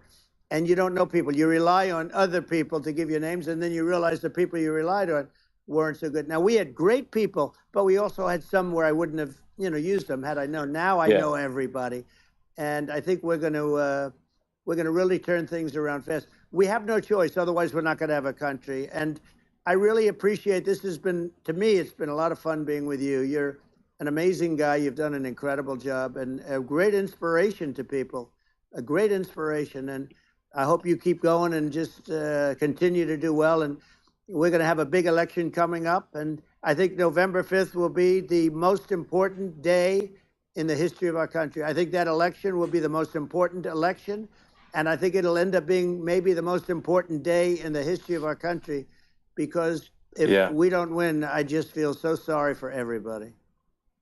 No, I think we're at a fork in the road of destiny of civilization, and I think we need to take the right path, and I think you're the right path. So I think that's what it comes down to. Thank you very much, Elon. It's a great honor, and we'll do it again sometime. And it's been really fun. There you and go. I hope you got a lot mark. of viewers. I hear you got a lot. 2-hour mark, 65 million viewers according to Trump. A lot of them. So I appreciate it. I'll see you soon. All right, sounds good. Thank you. All right, well, there you go. Thank you, Elon. Thank you very much. Bye. See, is that it? Finally? Finished? It seems like that's done. Well, is he going to speak? Is he going to open up comms? What's he going to do here?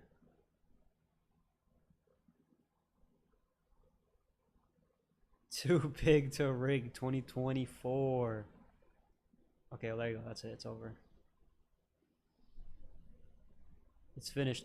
Well, you see, that was a great conversation right there. Let me quickly sum it up and recap it for those who weren't able to join in the beginning.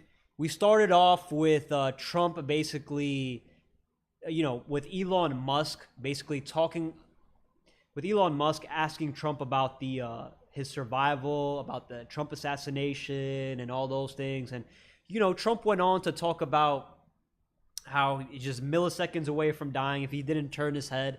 And this whole 2-hour conversation between Elon Musk and Trump hit many, many different topics, many which I assumed they were going to go into: the assassination attempt, the immigration and open borders, Kamala Harris, what's going on with Iran. The only one they really didn't touch, or the only two they really didn't touch on much, is woke culture and crypto. I thought they were going to go in on this. Elon Musk talking big about Dogecoin, supporting Bitcoin. Recently, Trump talking about supporting Bitcoin. You have Kamala Harris copying him on that too. Well, if you're excited to listen to that for this 2-hour interview, it's not here. So I'm going to go over the things that were here, right? So we got the first question coming off with the surviving the assassination attempt, how Trump was able to just briefly, slightly survive, 2% survival rate off that range. He thanks he thanks the guy that the sniper, the Secret Service that shot, was able to neutralize the opponent neutralize the shooter within less than a few minutes, which is with less than a few seconds. Sorry. What else you got? You've got support of legal immigration. Let's see. Trump on tax and tips, and essentially Kamala Harris copying him on the tax on tips. But the reality is, Kamala Harris and Biden, during their administration, they've actually made things worse. They have actually found a way to tax us and tax the people more and more. So this kind of jump towards, oh yeah, let's not tax tips. Yeah, kind of weird, kind of sus. Let's go on. So we got Elon Musk asks about the crime in the U.S. And this is a big topic that was basically redundant throughout this whole conversation, going back and forth on how Venezuela has decreased a lot of their crime, and a lot of their criminals are actually coming, guess where? To the U.S. And a lot of the violent ones are actually coming to the U.S. The gangs. Why? Because we have unsecure borders, which is, again, stated over and over again in this whole conversation. Trump doubles down, and he basically goes on to say that the immigrants that are coming here aren't really workers. It's okay. We want immigrants that are here that are vetted properly, right? We want to trust, but we also want to verify that kind of trust. We don't want lazy and entitled immigrants, which is what we seem to be having more and more today, okay? Trump goes on to talk about Biden being the worst president ever, that, we wouldn't have Afghanistan, we wouldn't have the war in Ukraine. Many of things would have been prevented if Trump stayed in office, or if Trump was basically just running office, right? He would have been able to essentially smooth things over. The weak leadership that there is in the U.S. is essentially what's causing all these kinds of wars. Because Trump had great relationships with Putin, great relationships with Kim Jong-un, great relationships with Jinping, the leader of China. So, if they didn't see us as weak, they wouldn't be able to step over us. If we had stronger business deals, then we wouldn't be in the situation we're in. Another thing Trump jumps on is the oil and the U.S., how we need to drill, baby, drill. We need to get back to fracking. Kamala Harris is not going. If Kamala Harris is elected, she will essentially end fracking. That's what Trump is saying. And that is not good. Another crazy thing that Trump brought up was he essentially wants the Iron Dome in the U.S. to emulate what Israel is doing. He wants us to build that. In my personal opinion, it falls a little flat when he talked about building a wall, which he really didn't build a wall at all. He didn't get to do it, and I know he had a lot of pushback because of that. Maybe we'll get back to that, but we'll see with the coming elections. So if he can keep up with building that wall and also building an Iron Dome, I don't know what the cost is going to be, but doesn't seem very likely. Okay, another thing that they got into is AI and energy. Trump touching on AI and how if we want more to innovate in AI and we want to compete with China, then we need to use our energy efficiently. And that includes oil. Everything that's going on with wars and deals and money and spending revolves around oil. That's a constant coming back. We don't need to focus on electricity. We need to focus on oil. Obama made bad decisions, bad business deals. Made bad business deals when it came to Boeing 747. Trump gave a brief little story about how he was able to drop the cost on the Boeing 747 by $1.4 billion, which is pretty significant. So when it comes to firing, when it comes to budget cuts, Trump was a great asset while he was president. That's why he potentially would like to collaborate with Elon Musk when it comes to budget cuts and firing and getting the right people in place. As you see, Elon Musk, mogul entrepreneur, being able to fire and hire people very quickly because he focuses on efficiency. He focuses on budgeting. Another thing that they went back to is when it comes to education, Trump would like to give more power to the states. All right, people now with weak leadership. For example, he stated California Governor Gavin Newsom is what he called him, is essentially doing what? Causing a mass migration of people that are living in California to leave California to states that will actually benefit their income. Okay, when it comes to cost of living, taxes, and quality of life, what are the governors doing and how are they respecting their states? If not, look at the numbers in California. About 500 to 700,000 people mass migrated within the last 4 years. Very, very interesting numbers that are coming out. All right. Now, when it comes to climate change, Elon has certain positions. He doesn't want to vilify oil and gas. He is pro-meat and pro-farmers. The only problem he has when it comes to climate change or global warming is looking at the CO2 emissions. Okay, CO2, if it gets over 1,000 ppm, it is very hazardous. And we're at around, if I'm not mistaken, 300, I believe he said. I might get that number wrong. Don't quote me there. Do your research. But yeah, he said that if we keep accelerating our CO2 problem at a ridiculous rate, then we don't want to get to that dangerous warning number, which is 1,000 ppm. So we just want to keep that a little under control. That doesn't mean we have to eliminate or vilify oil and gas. It just means that we have to reduce the amount, just by a little bit, right? Use it productively. Another thing, solar energy and panels, they went over that. But realistically, what they ended up on is nuclear power is underrated. We need to bring nuclear energy to the world, really, instead of focusing our nuclear energy on warfare, we need to focus it on powering our grids, on powering the entire world, basically. But let's start with the U.S. Trump, again, back on Kamala Harris. She's a radical left lunatic. Why? She fakes being moderate, but all her policies are left-leaning. So how is she possibly a moderate? That's why she says she doesn't want fracking. She's been talking about defund the police way back when. So these are some of the points that Trump made. And, Kamala's potential running mate essentially allowed for tampons in the male's bathroom, which who really wants that, bro? Bomba clot! Okay, another thing that Elon Musk touched on was the EU tried to blackmail him with this whole interview. They sent him a letter basically saying that he might be guilty or found guilty for election interference, right? So this, mind you, before this broadcast started, it was delayed by about 30 minutes, 45 minutes, because there was a massive DDoS attacks. There are a lot of people, or very powerful people in the world, that don't want this interview going out there, or they try to stop it. And that was shown here today, where I had very, very huge trouble streaming, trying to get into this conversation, trying to listen to it. It was chaos, but eventually it was resolved.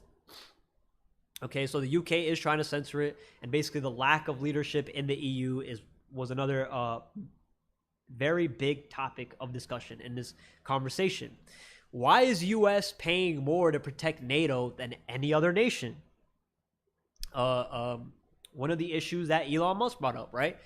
Another thing that Donald Trump brought up is the FDA is too slow. They're afraid of getting sued. They're afraid of liability, when we could actually bring medications that haven't been approved yet, but the FDA is too slow. We need to help them become a little bit faster.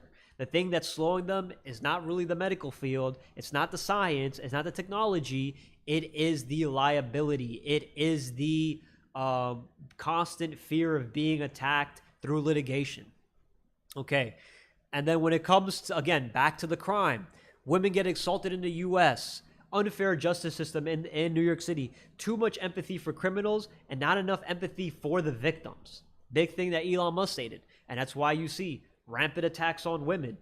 What I said, my opinion, is that men that come here, potentially criminals, more likely than not, seeking asylum or, other factors, they come here.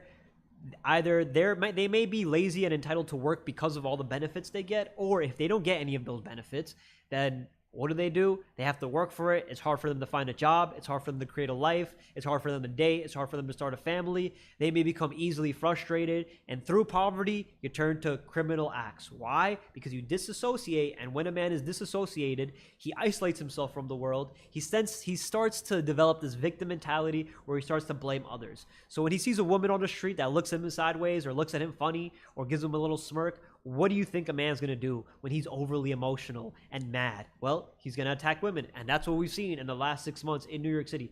Take it from me, working in New York City, speaking to women, I know this as a fact. So Elon Musk's closing statements. Elon Musk says, vote for Trump if you are moderate or slightly left-leaning. He wants safe and clean cities, secure borders, sensible spending, deregulation, and respectable government policies. He's pro-environment, but not against vilifying oil and gas. And he believes that Trump agrees with him on many of these factors, and that's why he is endorsing for a Trump candidacy. He agrees that Kamala Harris is basically just a fake moderate, not really implementing anything real, just almost virtue signaling and pandering to the masses. Okay? And basically, just to wrap the whole thing up, Trump wants to build here. He wants to bring back the American dream and make America great again. That's the summary of the last 2 hours of the entire conversation. I hope you enjoyed it, and welcome back. Don't forget to leave a like, subscribe, and all this. It's great joining you guys. If you want to see more of these lives, let me know. I will be back with more. Take it easy.